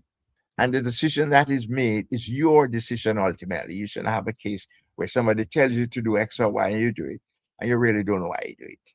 At the end of the day, you want to know that whatever decision is made is in your best interest, and that you buy into it, and that ultimately you're the one who has made that decision. All right. So I think that's the advice I'd like to give, and I'm sure it will help you if you apply it in your own way, and you might have to tweak it, but just a general guideline here for you. I think that is wonderful advice, and thank you for that. I definitely appreciate it, and appreciate you again taking the time on this Sunday afternoon. And I will put Mr. Hall's contact information up there one more time if you want to reach out. And of course, it's in the description below, especially for those who are watching on the replay. Thank you again, Mr. Hall. Enjoy You're the rest of welcome. your Sunday, and we'll talk soon. My pleasure indeed. Okay. All right. Excellent. Excellent. Really appreciate Mr. Hall hopping on with us. I thought that was really informative and educational. Sorry, trying to take off there we go. It's his contact information. And yeah, I appreciate, of course, as always, I appreciate you all out there, the audience, asking really, really great questions, smart questions. And I hope you got value out of the discussion that we had with Mr. Hall. And we are actually going to be moving right into the next discussion, and we're going to be having our next guest come on. And like I said, I need my notes because we have a lot going on here. And we are going to be having on Renate McDonald, who is the co-founder of Learn, Grow, Invest. And we've had, oh no, she's actually been on the podcast before with her husband, but the husband, Jermaine, was on, oh man, was it last year or the year before? I can't remember. But now Renate gets to come on solo, and we are going to definitely be talking about their platform, but also they have a really incredible conference coming up next week, April 18th in Kingston. And I wish I was going to be able to go, but I'm not going to be able to make it. But nonetheless, I would like to officially welcome Renate to the stream. Welcome, Renate. Thank you for coming on. How are you? Thank you so much for having me. I am well, I'm great. Excellent, excellent, excellent. Getting excited for your conference next week. I know you guys have been working super, super hard in the lead up to it. Yeah, you know how the conference planning process is. It takes a lot, but it is something that's so fulfilling because you know that there is purpose in what you're doing. So yeah, I'm looking forward to it. Right, right, right. And you guys, I don't want to assume that people know who you are and what your platform is about. I think that's important that we take a little bit of a step back. But you have a very, very powerful platform, and I think that you are doing a lot for Jamaica when it comes to investing. And like we were having the discussion before, you're empowering people, you're educating people. And so please, if you can give us a rundown of what Learn, Grow, Invest does and what you all are all about. Absolutely, I'd be happy to. So we are Learn, Grow, Invest Limited now officially since May 2022. And we have three arms. The first one is our community, and that is our largest focus. We have built our business on community. And when I say community, I mean, we started with a WhatsApp group, but that has evolved now into an online platform that allows us to offer courses, to offer coaching, to offer community in a way that allows peers to have their interactions and conversations and allows us to have that consistent flow of information to over 3,000 persons on a consistent basis now. We do have a free community, and of course we have paid tiers and digital products as well. But our community is really focused on investor education, on financial education. And so I think it's such a fitting time for us to be here coming on after Mr. Hall, right? Yep. And then our second arm is our conference arm, which you mentioned. And we have a conference each year, and we possibly will go to two each year, but right now it's certainly one per year. And our next one is April 18th, that's Saturday coming, and it's called Grow Your Wealth. And that was really built out of just the need for that financial education. And it has evolved not just to be an financial education conference, but it's also geared towards building our nation through entrepreneurship, building up our entrepreneurs, building up that MSME sector a little bit more locally and in the diaspora, right? Because we do have this conference hybrid every year so that the persons who are outside of Jamaica also have the opportunity to participate. And then our third arm is our investor relations arm, where we serve companies who are listed or seeking to be listed or just need support in providing updates to their shareholders, and that's through earnings calls, annual reports, quarterly reports, etc. So we have a whole ecosystem of investor education and investment services. Awesome. And I've known you guys for quite a number of years now. Yeah. And I've seen the platform grow. I've seen your influence grow. And I think your work that you're doing is like very, very incredibly important. And the impact that you're having, absolutely, and the impact that you're having on individuals is really immense. And so, without naming names, could you, if you're open to it, that is, could you give us an example of somebody joining your community and how being a part of your community changed their life or the trajectory that they were on in one way or another? Oh my goodness. So one person immediately comes to mind, and she would have signed up for our program last year. And she actually did a testimonial that we shared in our last conference. And she shared that her portfolio grew 1,500% after implementing what she would have learned from us. And it wasn't that she didn't have the funds to do it. Clearly, she had funds, but she didn't have the right perspective or the right mindset.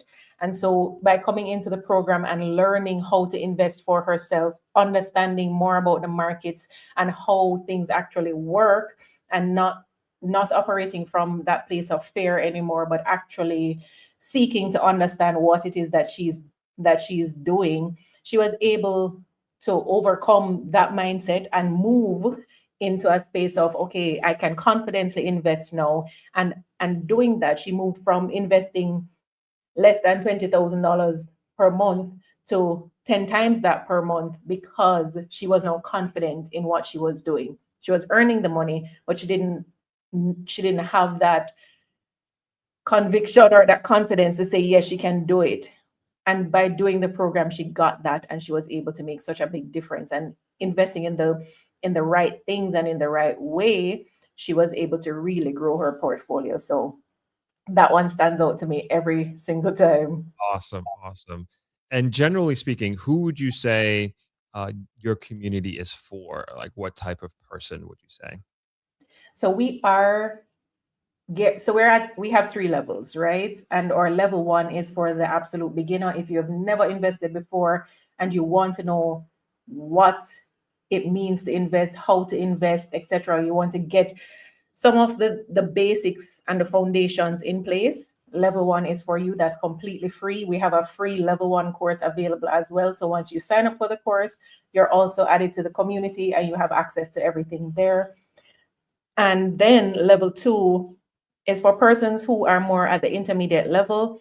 And that is a program that runs for the year, actually. And each month there is a teaching that goes into that specific level 2 community. Whenever you join, you'll get access to all the previous teachings. And then level 3 is invite only. It's persons who have gone through levels 1 and 2. And it's more of a curated space for those who want to take it to that next level. And you had mentioned with the example that you gave before that the young lady had started out investing $20,000 a month, and then she moved up to $10,000 a month. Is there a minimum investment required that you have or that is needed to invest with you or invest in the stock market? Right. So to be absolutely clear, we do not invest for you. We do not take your money ever. So please, if anyone claiming to be Learn, Grow, Invest ever reaches out to you for money, that's not us. Okay. We know that there are a few of those out there. So please if you get that message, it's not us. We do not invest on your behalf. What we do is teach you how to invest, and we can give you referrals as to the brokers. We only recommend brokers who are licensed by the JSE and the FSC to do that, right? In terms of minimum, there isn't, well, technically, let's say $5,000, because there's some entities that will say you can open the account with $0, but to start investing, you need to have something in there, right? So we'll say $5,000, and it does not have to be every single month, depending on what your funds look like and what your availability of funds is, then that will determine your strategy. And that's why we think it's so important to understand the basics and learn how to invest for yourself so you can create a financial strategy that works for you. Wonderful, wonderful. And in kind of coming a little bit more broader and looking at the market itself, we just came off of a discussion with Mr. Hall about the conflict, the war in the Middle East. And are you seeing any effects either in your business, particular to your business, or in the markets that's worth mentioning at this time? Yeah, so generally we have seen a slowing of the market, right? It's been that way for a little while now. And with the conflict, persons have become a little more reserved in how they're investing and what they're putting in the market. So that is reflecting in the market. It's reflecting in how people spend. And unfortunately, sometimes people see things like financial education or investment education as a luxury or optional. And so they may pull back on that as well. But we also, so that's on the business side. We'll see that in terms of how people are choosing to engage with the content now.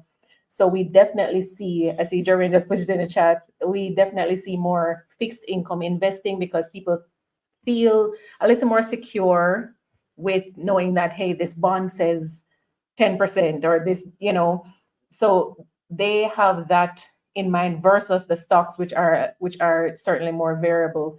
So there's a much higher interest in fixed income investing now than prior to the war and even prior to Melissa.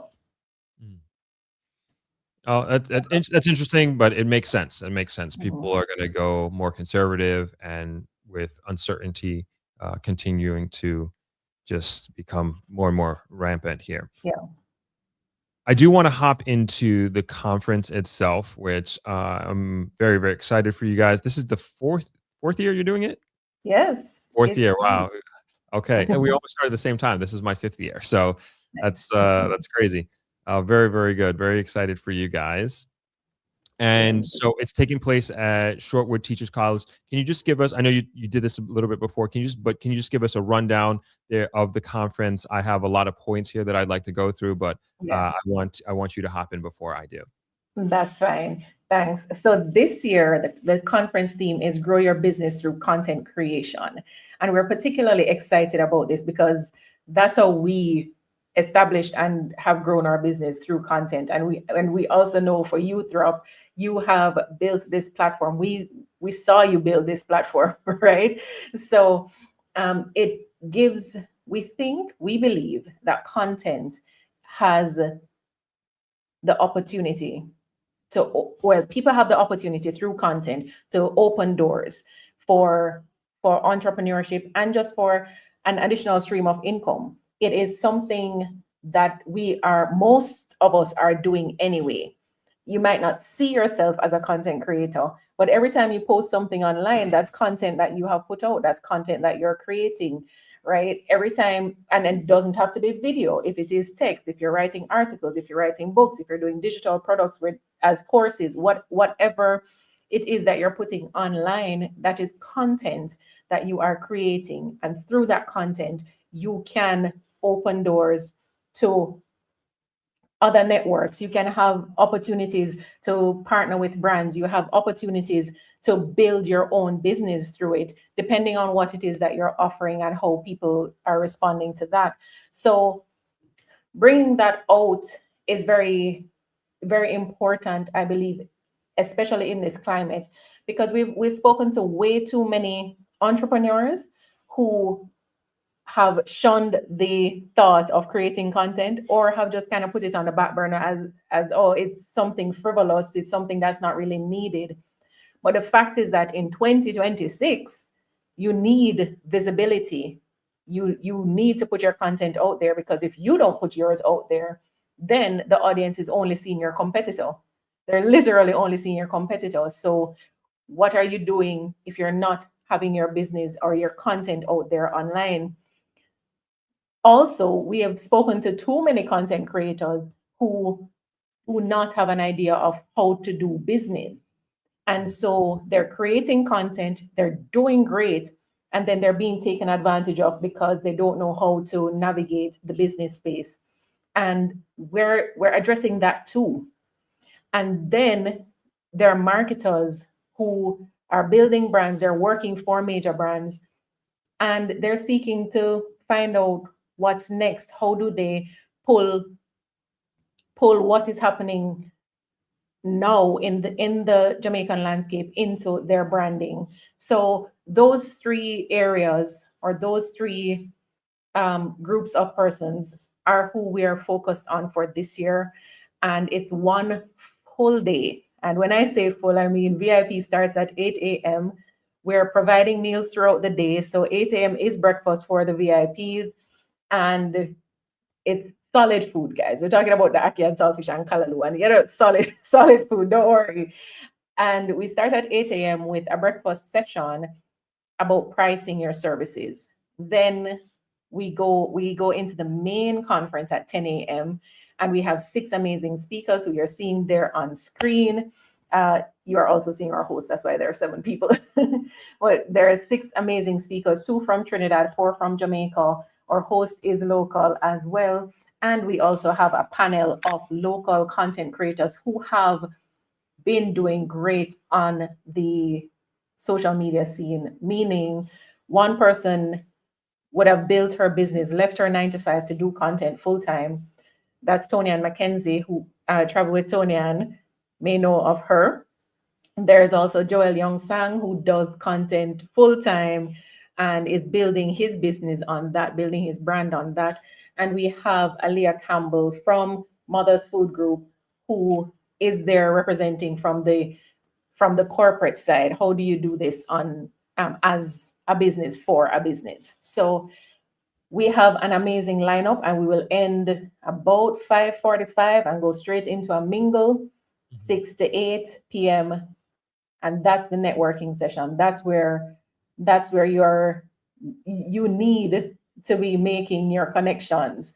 And then we end at 8 o'clock. So it's a full day, 8 to 8, but it is value packed. And I am excited for what will come out of this. I'm very, very excited for you guys as well. I'm putting the link to the conference in the comment section there right now, so you can click on it if you'd like for more information. But I also think you have a great lineup of speakers, but I also think the theme that you guys are doing this year is extremely, extremely relevant. I don't know whose idea it was, but the timeliness couldn't have been better, because there is so much going on, as you already know, in the world of content creation, and especially with AI more than anything else. We're moving into a reality where we're not going to know the difference between what is real and what is AI generated. And so the brands of our businesses, they're going to become so much more important than ever. Our personal brands are going to become more important than ever. And I think for those folks out there who have businesses, are, like you said, who are already content creators, if you don't have that balance, I mean, forget about it. You need to have both. And I think this is like a very, very important conference to go to one, get educated on. And also, as you were saying, the mingling, the networking, that's the power of what you guys have put together here. The education, I think, is phenomenal. Like I said, the panel lineup you guys have is amazing. But man, that networking is going to be very important. I do have a bit of a selfish question as it relates to kind of how you opened up here. That's With, right. I'm sure you've seen the these other podcasts talking about how basically there's a war against long form content, and views are basically down, like, across the Mhm. board here. And you're seeing, I think it's a combination of, I think it's more like our attention spans are going down, and then the TikTokification of content creation. And I guess my question, I don't want to infer or impose what I'm thinking here, but I guess my question is, how are you addressing this shift, and also what are you advising your clients and your community as it relates to this? Yeah. So what we have found and what I believe is that even though the general consensus is that views are down, if you continue to create valuable content, people will continue to find you. We had been doing long form content from the start, and we used to go a little bit overboard. I'm talking about 3 and 4 hours, and I know that sometimes your lives can do that too, right? Mhm. So we used to go very long, and then it just started to take a toll. So we cut it down to an hour, right? We started doing that. And even at an hour, persons were complaining, saying that it's too long. But what I do know is that depending on the nature of your business and the nature of your content, you may very well need that additional time. And when it is that you are doing lives, which is what we do mostly now, live content, you are going to interact with the audience, and you should. You're building a relationship. It's not just about here's the information and I'm moving out and I'm moving on. People have formed a bond. You're building trust. You're building a relationship. There are persons in your chat now who I'm sure you know them by name. You expect them on your lives because you have built that relationship, and it's the same for us. So I think you have the opportunity to add a little bit of the short form, sure. But if it is that your content requires long form, I say stick to your long form, supplement with short form, and point back to the long form. Because at the end of the day, the value is in the content that you're the 1 minute clip or the 2 minute clip cannot give the fullness of what you are seeking Right. to communicate. It simply cannot. That's how I feel about it. And what advice would you give to an existing business that has little to no social media presence? And maybe they're one of these operators that somehow, for some reason, don't see the value in Mhm. content creation, and are perhaps not willing to invest in content creation, and that could be either creating their own organic media, or investing and paying influencers to come and promote their business. Yeah. If you're a business owner and you're not on social, then immediately I'm saying please get on. As I mentioned earlier, if you're not on, then all your potential clients are seeing is your competitors. They're not seeing you. And this is, of course, for persons whose audience are online. There are still businesses that operate mainly offline, and that's fine. If you don't need to be online, then no problem. But for those of us who desire to reach wider audiences, persons who want to reach the diaspora, persons who want to reach other islands or other countries, you have to be online. Like that is the most efficient way to get it done now in today's world. And if it is that you have an aversion or a reservation about paying that money, then there is a way for you to create without high expenditure. And that's actually one of the things that we're going to be addressing at the conference. There is a presentation or a teaching, content creation 101, where basically you're going to be learning how to do it with the bare minimum. You don't need the most expensive equipment. You don't need a whole social media management team. You don't need all the things. Like, you can eventually get there. Don't despise the small beginnings. Start where you are, start with what you have, and allow your audience to grow with you. I think that's something that has helped us form real relationship and show authenticity with our audience. They saw where we started from. We started with teams, like we started with a teams meeting, right? So, and they saw that, and they have been there, and they have watched us grow to where we are now, and they have come along that journey with us. And therefore, there is a trust that is innate because of it. So, allow your audience to grow with you, and don't underestimate their interest in your growth and development for your business. And I know that for some of the larger businesses, there is also that reservation about the social media. But as a for this is for the larger businesses now. For the larger businesses, you do need to be visible as well. Yes, we're seeing you. We know that you exist, but everybody knows that KFC exists. You see one everywhere you go, yet you also see KFC ads every single day because they're ensuring that they're top of mind for you. And that strategy is something that you can do on social media for much less cost than the advertising outdoor. And what would you say to maybe a medium to large business that's out there that isn't necessarily willing to invest in their social media from the perspective of working with influencers? And we know a lot of Jamaican influencers who are very talented, very value driven, very influential.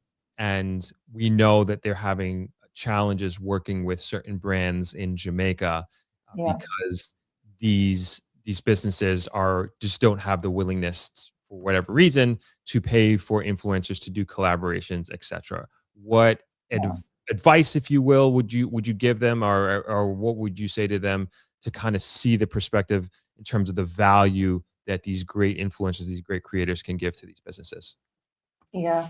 So one of the things I think needs to shift in terms of perspective is the value that the influencers create. So these influencers would have spent a lot of time and effort in building a brand, building relationship with their audience, building trust, so that when they say your name, it matters, right? It stands out to someone. Somebody will move to action because they have said it. That particular person has said it.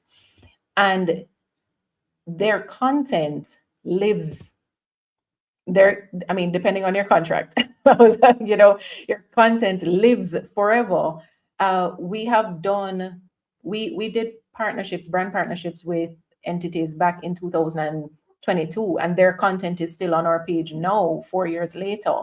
So it is important to not just see what you're spending today, but the future value as well. In the same way that you forecast for your revenues, forecast for the value that this person will be adding to you and to your brand. And I think it's a disservice that we do to our local persons when we are not willing to pay them for their time and their effort, because it matters to their contribution to your brand in that way. It's oftentimes a fraction of what you would pay an external person or someone to come from overseas to do the same thing.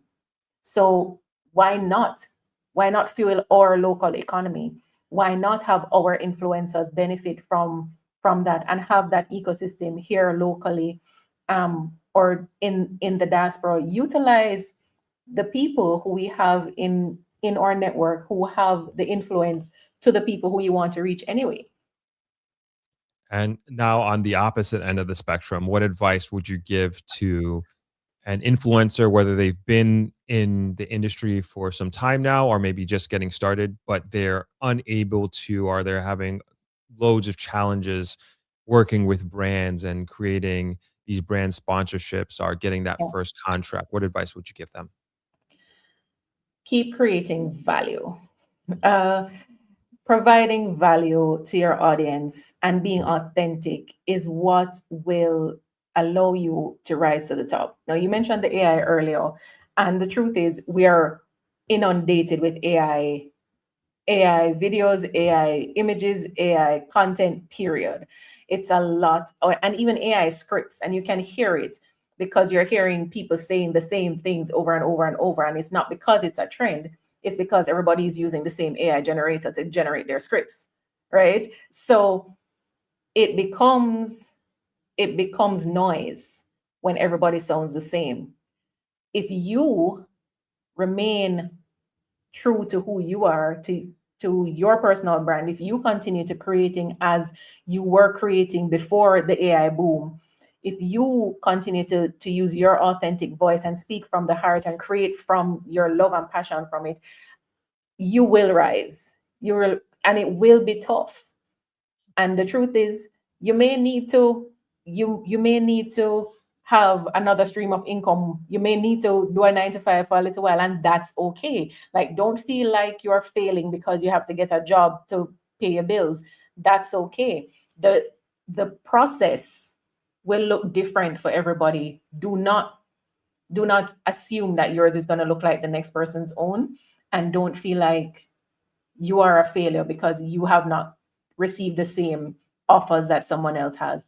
Work your process and trust that as you continue to pour into that, you will eventually reap the benefits. And last question on the subject. Are you seeing any sort of gap in the content creation industry here in Jamaica where a creator can potentially go in there and bring value that maybe somebody or the industry is not seeing at this time? Yeah, that's a good one. I haven't thought about it, but I know that we are very entertainment heavy, right? Mhm. We have a lot of entertainment focused creators and a lot of entertainment in general in terms of content locally. So, and then because we're in the financial space, of course, we see the financial creators as well. So Yeah. we have quite a few financial creators in the space. But I think so. Travel and food are big business, and real estate are big business for creators when it comes to Jamaica, because we have such a rich diaspora and they have such a great interest in coming back home or investing in Jamaica and seeing Jamaica get to that next level. So content around the things of interest to our diaspora would, I think, do very well. I think you're spot on with that. I think you're spot on with that. Great, great advice. Great advice. And so I just want to put the link to tickets one more time in the, hold on. I'm going to put it in the comment section there so people can buy tickets there. And again, just want to remind people this conference is next weekend, April 18th. Grow Your Wealth. It's an all-day conference taking place from 8 a.m. to 8 p.m. at the Shortwood Teachers College. And tickets are still available. And if you're a VIP, from what I understand, you get a nice Jamaican breakfast to start off the day. That's right. Okay. And everybody does get break and lunch. So you're being fed throughout the day, and during the mingle, we also have hors d'oeuvres being passed. So you're covered food wise.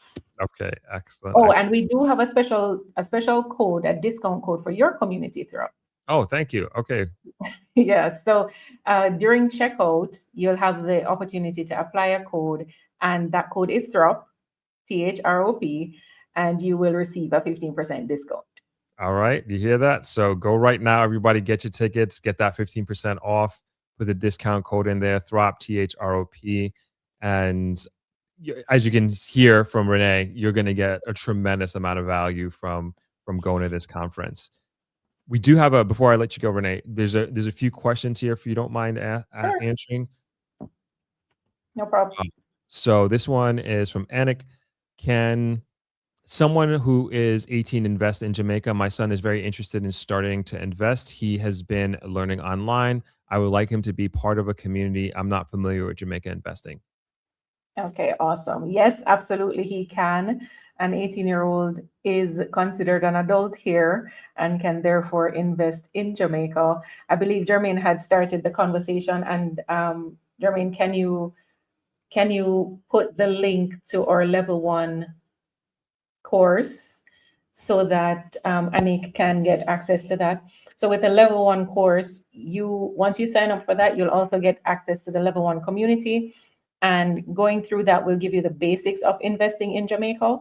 So it will benefit you as well, since you're not familiar.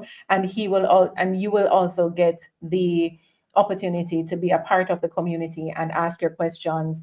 You'll get to attend the meetups and, be able to grow from there and determine if level 2 is where you or your son needs to be. Perfect. Another one here. This is from Kadal. Don't you think views are down? This is going back to our content creation subject. Don't you think views are down because the online content creation market is oversaturated? It's info overload. I believe there will be a shift back to offline and creating in-person real connections. Yeah, so that's a good point. And we certainly see the desire for more in-person connections, right? Which is why hybrid is the way that we've gone with our conference, because the in-person connection is important, but also for those who are not able to be there in person, the online aspect is still valuable to them. But in terms of there being an information overload, it could be seen that way. But also, if it is that, if you think about it, so for me, there are certain things that I'm interested in, right? Certain topics that I'm interested in, but not everybody who speaks on the topic is someone who I would want to listen to on that topic, right? So I would choose, and that, I think that's all it means. With there being so many creators and so much content, you choose who you listen to. And that's not necessarily meaning that those who have been there for a long time will lose views long term. You may see a dip in your chart, sure, but your viewers are going to come back when they realize that, hey, what you're providing is what I want or what I need. So let me come back. And we have actually encountered persons from our community who said, listen, you're the only ones who I listen to for financial education, because there's too much noise. And if I start to listen to everybody, then I'm just going to feel overwhelmed. So I just choose one and I learn from one. And I think that that's a good strategy. I say 2 to 3, but that particular person said, nope, I only want one stream of this particular type of education. So it comes down to choice. And so as the creators, it's important for us not to be discouraged when we see the dips, but continue to be consistent with providing the value that we know our audience appreciates. Well said. Thank you for that. I think that's the last question that we had. As we're closing out here, I want to give you the last word, Renee, on anything, but I would love to have you close out on the conference as well, but it's on you. All right. Thank you so much, Thorpe. And again, thanks to the audience for facilitating me and listening. I encourage you, if it is that you have any sort of interest in business and content creation, to participate in this upcoming conference. It is Saturday, April 18. We will be online from 10 a.m. until just about 6 p.m. And it will certainly be value added, because at Learn, Grow, Invest, we don't believe in just motivation. We believe in moving to action.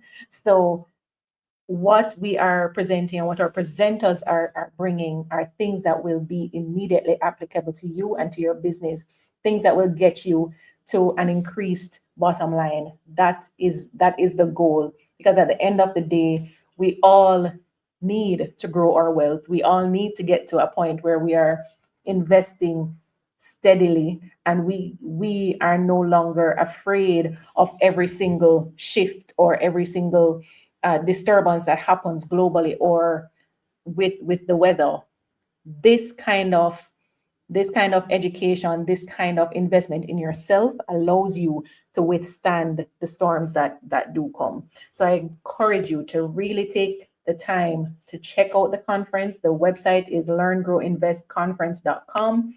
The information is there. If you have any questions, feel free to reach out to us. We are here to answer them for you.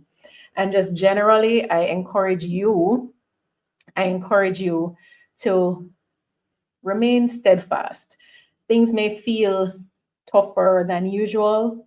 They may feel harder than usual, but there is a way out. So continue to seek the ways that are there and go through the doors that are open for you.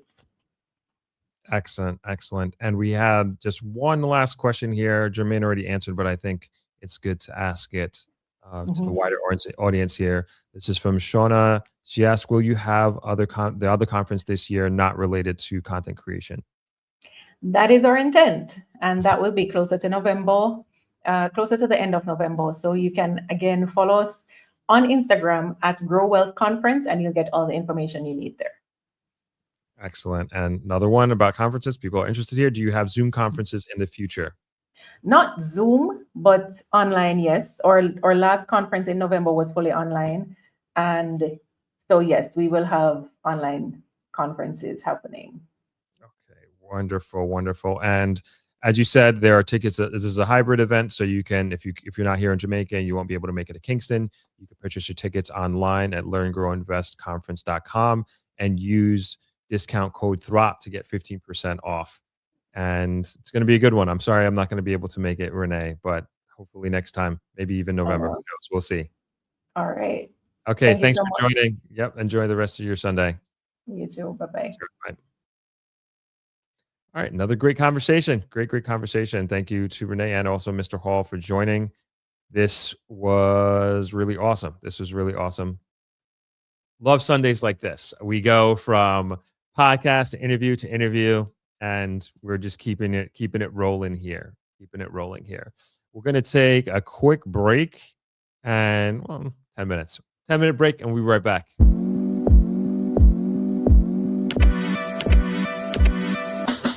I've been with the Pinnacle since inception, since we first opened our doors to the public in 2023. I'm a sales executive for the Pinnacle. So it was not an easy concept to grasp for here. I'm like, in Jamaica, in Montego Bay, how is that going to work? Because it's villas and it's hotel, it's residences and hotel, and then commercial area. That's huge, right? I've seen it elsewhere in bigger markets, in maybe better demographic locations. So in Jamaica, like, how will that work? How can we sell this? How are we going to sell this? A lot of doubts when I just heard about it. But then I'm here, I'm doing it every day. I'm loving it. It's a great product. It's an easy sell. It's something I can do in my sleep. I can talk the Pinnacle in my sleep. I believe in the vision of our directors, and we're all working together as a team to make sure that in 2029, when we open our doors to everybody, all that we've dreamed of and they're working towards will be accomplished. Our directors they're born in China, they're Chinese, but they're Jamaicans. They've been here for an average of 20 years each. This is where they have their businesses, their families. This is where their children go to school. So this is where they want to give back as well. They want to make sure they're helping to build Montego Bay and Jamaica in general, by offering this kind of space where, as a business owner, you can come and own a part of this. You can have your offering here as well. And we're going to have a great mix. We're not restricting it. We're not limiting. We just want to make sure that anybody that's in this space also believes in our dream, has that vision, wants to have that elevated experience, and wants to offer that elevated service to a potential visitor or guest or client that comes in. We're sitting in our commercial area now, where if you're here on this property, or if you don't live here, you're not visiting, but then you want to come to the supermarket or the pharmacy or the cafe or the clothing store, you can come here. It's commercial, it will be open to the public. The public will have access. Then we have the 4 towers. We have the Swallowtail, which is the residential tower. So if you buy into the Swallowtail, then the expectation is that you're going to live here. And then who wouldn't want to live here, right? So you can actually live at a branded residence, 5-star hotel property, right? Second tower is our Canary Tower. And these units we're selling individually. It's the same 1-4-1 units as the Swallowtail Tower. Same layout, same design, same look and feel. But in this tower, the expectation is, or what we're saying to you is, if you buy here, you don't have to live here. We'll never allow Airbnb or short-term rentals, but you own your unit, it's titled in your name, and then you have the option to put it back into the residential return program with the hotel. That means if you don't live in Jamaica, and most of our buyers they're Jamaicans or members of the diaspora. We have some international people, but it's a good mix. So it means that if you're not ready to live here, if you don't live here right now, but you still want to have some kind of piece of this pie, you can buy into the Canary. When you're not in your unit, it's with the hotel. The hotel takes care of everything associated with that. It's the guests coming in and out, the marketing, the maintenance, and the average day-to-day of the unit. The third tower, the Hummingbird, we have not yet started to sell, but will basically be the same manner as the Canary. That will be the buying option for persons that want to buy. Our fourth tower, which is going to be the hotel, it's the Mondrian. That we're not selling those units at all. The hotel has already taken that. And the hotel group is their core hospitality group. The first 2 towers are 28 stories, 141 units. The third tower, we've modified a little bit based on our conversations with our core. It's now going to be 25 stories with a little bit under 200 units. And then we're going to have the third tower, which will be 23 stories. Because what we have in mind is we want everybody to also get a view, right? And I'm sure we'll touch on the views in a little bit. So and we're speaking with the hotel, we have that in mind, and we're making sure that it works for us as well as for our buyers with all the amenities that you can think of and associate with a 5-star property. So it's the parking garages. So the first parking garage will have 380 car spaces for parking with storage lockers. The second one is 275. And on top of those parking garages, now you have the pool decks and the green area, rec area, where you can come as a resident or as a visitor and just have fun, relax, read a book, go by the bar, take your children. Just a general relaxation area. We're going to have pickleball, tennis court, basketball courts. We'll have 5-star restaurants, cigar bar, wine bar, spa, gym, 24 hours. It never closes. Living starts on the 3rd floor, and then the layout changes as well. From 3 to 18, there are 7 units per floor. You get a combination of 5 2-beds, 1 1-bed, and a 3-bed.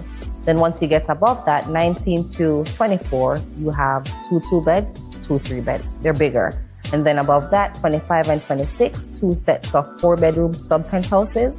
Then it goes 27, 28, 5,000 square feet each of a 5-bedroom penthouse. If you buy a penthouse, you automatically get a slip with your purchase. If you buy a sub-pent, you get a slip with your purchase. The others will be open for you to pay to use while you're here. We'll also have a water taxi. We're going to have a ferry service, So we can pick people up at Freeport and take them here. We can take people from here to strategic locations in and around Mobay. So it cuts out all the highway traffic and the downtown traffic. If you don't choose to travel by road, you can actually go by sea much faster. I have different clients with different reactions. I have clients that I speak with all the time because they're very hands-on and they want to make sure and they want updates very often, right? And then I have clients that are just ready. I have a lot of clients that especially are in the US. They're Jamaicans, but in the US, and they've worked hard for years. They're ready to come back home and they're like, can you just finish already? This is beautiful. This will actually match the lifestyle that I have now. This, I'll have my walking trail, I'll have my gym. There's a supermarket right there. I want to come home. I am ready for this elevated style of living where I'm from. So they're experiencing it in another country. And they're excited that they can come home, they can retire here just the same and have that same level of experience. A lot of people weren't expecting it. No 2 units have the same price. That's food for thought, right? So we have pricing based on availability right now, because that's where the starting price is based on what's available. And then also based on the size of the unit, the layout, and then the floor that you're on and the view that you get. So for example, we circulate a lot. We do a lot of media and social media posts with our model units. That's a $12.99 lagoon facing unit, right? Right to the right of that is a 3-bed unit that's 1732 square feet. And then all around you have 4 more 2-beds, 1056, 1323, 1473, different sizes. You get a sea view, you get a sea and mountain view. There are different views and different facts to consider when you're in a unit. So I'm not trying to be roundabout, but that does impact the price, right? So it depends on what you want, but comfortably, we're averaging now, you're looking at close to 500,000 for a 1-bed, over 600,000 for a 2-bed, and then roughly $1 million for a 3-bed. And then before you respond and say, or before our viewers respond and say, that sounds kind of high. We did our market research. It's pretty close to a lot of other offerings locally. And then you still can compare offerings to other offerings. Because you're not just buying a building, you're not just buying a structure. You're buying into a branded residence, into elevated lifestyle, into luxury living. Why not? We're saying if this is the experience that you want, if what we're offering matches your lifestyle now or the one that you're working to have, come in and have a conversation with us. Let's discuss your options. We will be handover ready with the Swallowtail Tower in April of 2027, but construction will be done before that. For Canary, handover ready and construction due date is 2028. We're ahead of that.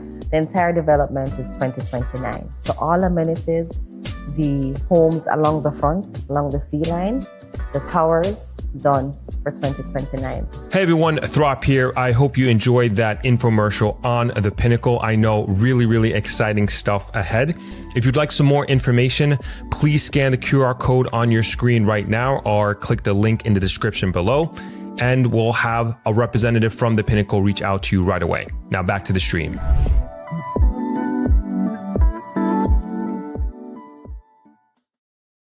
All right, we're back. We're back. Hope you guys are enjoying the day. Those who started out 10:30 this morning Jamaica time and still with us right now, 10, 11, 12. 4 hours. No big deal. It's been a day. It's been good. I like days like this and everything lined up. Really appreciate the guests who came on today and Mr. Hall and Renee, and very informative. I do want to throw the link up to the conversation with Ross IV. And I was just reading the comments on the break of like what people thought about the conversation. If you haven't seen it, it is, I know it's my own work, but I mean, it's phenomenal. It really is a phenomenal discussion. Multiple people have said that's the best interview that I've ever done on this channel, on this platform. And I think that's fair. I mean, and it's not, I can't even really take credit. It's Ross IV. He's just an incredibly wise person. And like I said, it was inspired by conversations, many conversations I've had with him off camera. And I met him very luckily, and I met him and connected with him, more than 10 years ago now, at the Cannabis Cup that they had here in Negril. And so just a little Negril history, Negril lore. Back in 2015, the cannabis in Jamaica was decriminalized. And at that time, there was this like onslaught of attention on Jamaica and weed and marijuana. And you just had people from just coming out the woodworks trying to get in on this legalization, decriminalization in Jamaica with Jamaican cannabis. And of course, Jamaica is it's the most famous weed place in the world, right? And when you really think of it, you think Jamaica, when you think about marijuana and weed, you think Jamaica, you think Bob Marley, especially in Western culture, specific American culture. And so people were looking at this as this incredible opportunity to get in early. It reminds me of like the old the Bitcoin days back in the day and cryptocurrency back in the day, and how people were trying to get in early on this thing.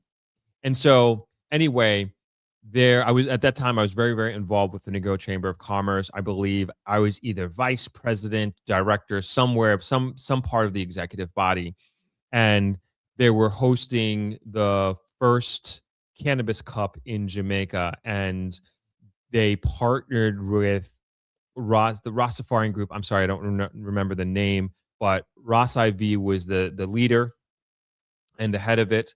And they also had formulated at the time the Cannabis Licensing Authority, the CLA, and they were hosting this cannabis cup here in the grill. And they partnered with High Times Magazine. If you know High Times Magazine, very, very popular marijuana magazine globally. I think it's number one, as a matter of fact. And they were hosting this cannabis cup, cannabis convention. And it was everything that you can think of as it relates to marijuana, between uh, oils, edibles, obviously the flower, and then they had this competition to grow the best marijuana. And it was just very fitting, if you know the grill history. We were in Orange Bay here in the grill in Westmoreland. Back in the days, we were the reed capital of Jamaica, in a sense. You know, arguably we capital of Jamaica, and planes used to land here, and if you know, sort of thing. And so it was just fitting that this cup was being held here. And Ross IV was the head of the Rastafarian group, and I was working with him from the Chamber of Commerce perspective to help put this thing on. And it was such a big deal. I remember it is a huge deal. We had a conference, not a conference, I guess you could call it a conference at a couple swept away. And if you can imagine, people from all over the world were coming to Jamaica and coming to the grill, especially. And literally, this is before the cup, the conference, everything, like just knocking on hoteliers' doors and business owners' doors to see if they could partner, because one of the stipulations was, if you're going to set up a marijuana entity in Jamaica, it had to be 51% owned by a Jamaican. And I thought that was great. I thought that was phenomenal. So we just had people here just show, a lot of Canadians, as a matter of fact, just showing up to travelers here and just wanting to have meetings with my dad or myself to talk about potentially partnering, because they were looking for that 51% Jamaican owned aspect partner. And anyway, moving to the Cannabis Cup, Ross IV had put it on. I don't know if it looked very successful from outsider looking in. That was well attended, as you can imagine. The buzz was crazy, and also having High Times Magazine be there as well. And this was just like an amazing turnaround for it to be not only decriminalized marijuana, but then to have this international festival, and it was a festival. It was a Long Bay Beach Park, and you had real money coming into the marijuana industry. And this must have been crazy for the Rastafarian community, and crazy for especially Ross IV. If you listen to the conversation that we had here today on the podcast we released earlier, to go from people being locked up for 18 months, 3 years for a leaf, spliff, a seed, and now for it to be economized in the way that it has been, not just here in Jamaica, but even in the United States. And it's just crazy for it to just turn around almost overnight like that. And the conversation with Ross IV, the one that I just put in the comment section here, speaks to a lot of that transition, and having this revolutionary mindset in the 60s and fighting for injustice. And it's just incredible, because with my American education, just not privy to a lot of this, and then to have in my mind, it's like a living legend that I'm sitting next to and having this conversation, like having it told firsthand from their perspective and learning from them. Like I said, this is a long-winded way to say this. Like, I knew I was sitting on greatness with this conversation, and I felt very empowered. I felt very proud too. I felt very proud to be Jamaican, even more prouder to be Black as well, and to also understand the Black liberation movement that was happening in America, and understanding that it was having such a visceral effect on the youth here in Jamaica, And then also what was happening in Cuba as well with their revolution. I mean, what a time. What a time. I also just watched One Battle After Another with Leonardo DiCaprio. I don't know if you saw that. I saw that on the plane coming down from New York last week. It's just crazy, like how all of this has lined up this week and on this podcast. But I say all that to say, watch the interview. I lived it. I was lucky enough to continue to watch it again and again as I was editing it and as we were editing it as a team. I mean, just really, really powerful stuff, and it's just amazing to understand, especially from Ross IV's perspective, the transition and the growth Jamaica has gone through, and what he has done for Jamaica in this great way. He's a very, very wise person, as you'll hear, and I can't say enough about him. I can't say enough about the conversation that we had. He has to come on like really soon again, and I'm trying to think of how we can do this. I think we just need to get him on a live stream. And even after we ended the interview, he just says he has so much more to say and there's so much more to teach people. And I believe it. You know, we need to learn from our elders here and can't make the same mistakes that we've made before. And he's somebody that I think can really, really help us, really, really just kind of ground us, really, more than anything else. Let's go to some comments here as we close out. Darnell, what's going on? Get the likes up, Throp. Hope your Sunday is going well. Thank you very much. Thank you for the donation. Always appreciate your support, man. I really, really do. Thank you. CC, did I have a nice break? Yes, I did. Thank you very much.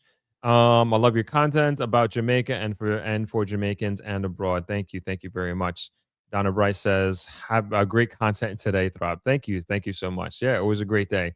I don't know when we're going to have a marathon like this again, but I would love to line a day like this up again. This was a lot of fun, and I'm so happy that we got all this out to you guys. I can't do this without my team, so thank you to my team.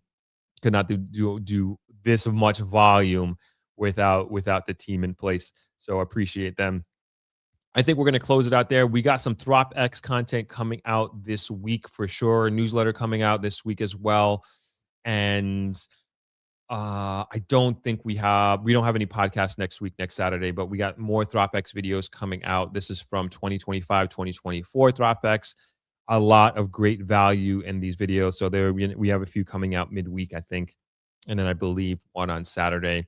If you're not aware, my annual Jamaica Investment Conference is taking place from May 24th to May 30th, ThropX 2026. And if you're interested or want more information, you can go to thropx.com to sign up for the newsletter. We'd love to have you. We have virtual tickets available. We have in-person tickets available. We are doing 2 days of real estate tours. Of course, we're doing here in the Grill. We're going to be seeing different opportunities, some new ones that are coming online. Hopefully, fingers crossed. But we'll always have exclusive opportunities for those who attend in person, who come on the real estate tour. And then we'll also be heading to Treasure Beach on the second real estate day tour. And we'll be going through Black River as well and stopping there. We're still trying to figure out that leg, but Treasure Beach is locked in 100%. A lot of great things happening in Treasure Beach. I am so happy for that community. A lot of great things happening in St. Elizabeth in general, but really, really happy for the Treasure Beach community and what's coming online there. A lot of interest. And the highlight of that tour is going to be Treasure Bay Estates in Treasure Beach, which is the biggest development that's happening there. And it's happening and being done by a homegrown son of the soil family and Bernard Henry. And they're doing additional phases afterwards, but we're going to focus on the first phase that they're working on. And I'm very excited to share with you what's happening there for those who are able to attend in person. And we'll be seeing other properties outside of that for sure. So we actually filmed, I think I mentioned this before, we filmed a documentary, a Treasure Beach documentary that we're working on that's coming out in May. Phenomenal. I'll say that right now. Again, I know it's my own work. I know I'm tooting my own horn, but phenomenal. I cannot wait to share it with you all. And it's incredible. And I really appreciate all the people who were involved who took the time out to sit down with us and to speak with us. But it really tells the story of this really incredible community and what it means to be, I think, like a really genuine community in Jamaica. It's a beautiful story, and I can't wait to share it with you guys in the next few weeks. Cece, thank you so much for the donation. I appreciate that. Thank you to all the channel members. Thank you for everybody who donated. I appreciate it. This stuff really keeps me going for sure. Really keeps me going for sure. So thank you, Shauna, giving me a little toot there. Thanks. Okay, I think we're gonna wrap right there, everyone. We got some good content coming out in the next few weeks. Can't wait for you to see it. Thank you all especially for everybody, for those folks who just started out spent the whole day with me pretty much. Enjoy the rest of your Sunday. I'm wishing you all a great week ahead, and I will see you all on the internet. Have a great day, everybody.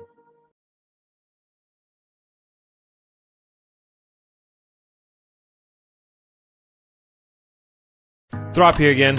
As you're probably hearing, Jamaica is on an unprecedented economical tear, and I know many people are interested to learn how they might be able to buy property in Jamaica, move here, or even start a business. Enter ThropX. This is my annual Jamaica investment conference hosted at Travelers Beach Resort in Negril, Jamaica. If you're even considering moving to or investing in Jamaica, this is the best low-risk opportunity to do your due diligence and network with the very people driving the country forward. This event brings together a group of hand-picked, trusted, top-of-their-field individuals, the best developers, contractors, real estate pros, lenders, and government partners, all under one roof to help you make your move. This is very much an action-focused premium conference experience geared towards empowering you with the tools and team necessary to create your Jamaica dream. We've partnered with the Tax Administration of Jamaica to help you get your TRN and even open a bank account, all conveniently located on conference property. One of the most popular parts of the conference is the real estate tour. It's the best way to understand Jamaica's real estate market, seeing and experiencing properties firsthand so you can compare apples to apples. Another incredibly valuable part of the conference is the people you will meet. Attendees have been some of the most dynamic, inspiring individuals I have met doing incredible things with their lives. As always, this year will be fun, educational, and actionable, giving you the tools, insights, and connections to invest, build, and move to Jamaica. For more information, please visit thropx.com and join our mailing list.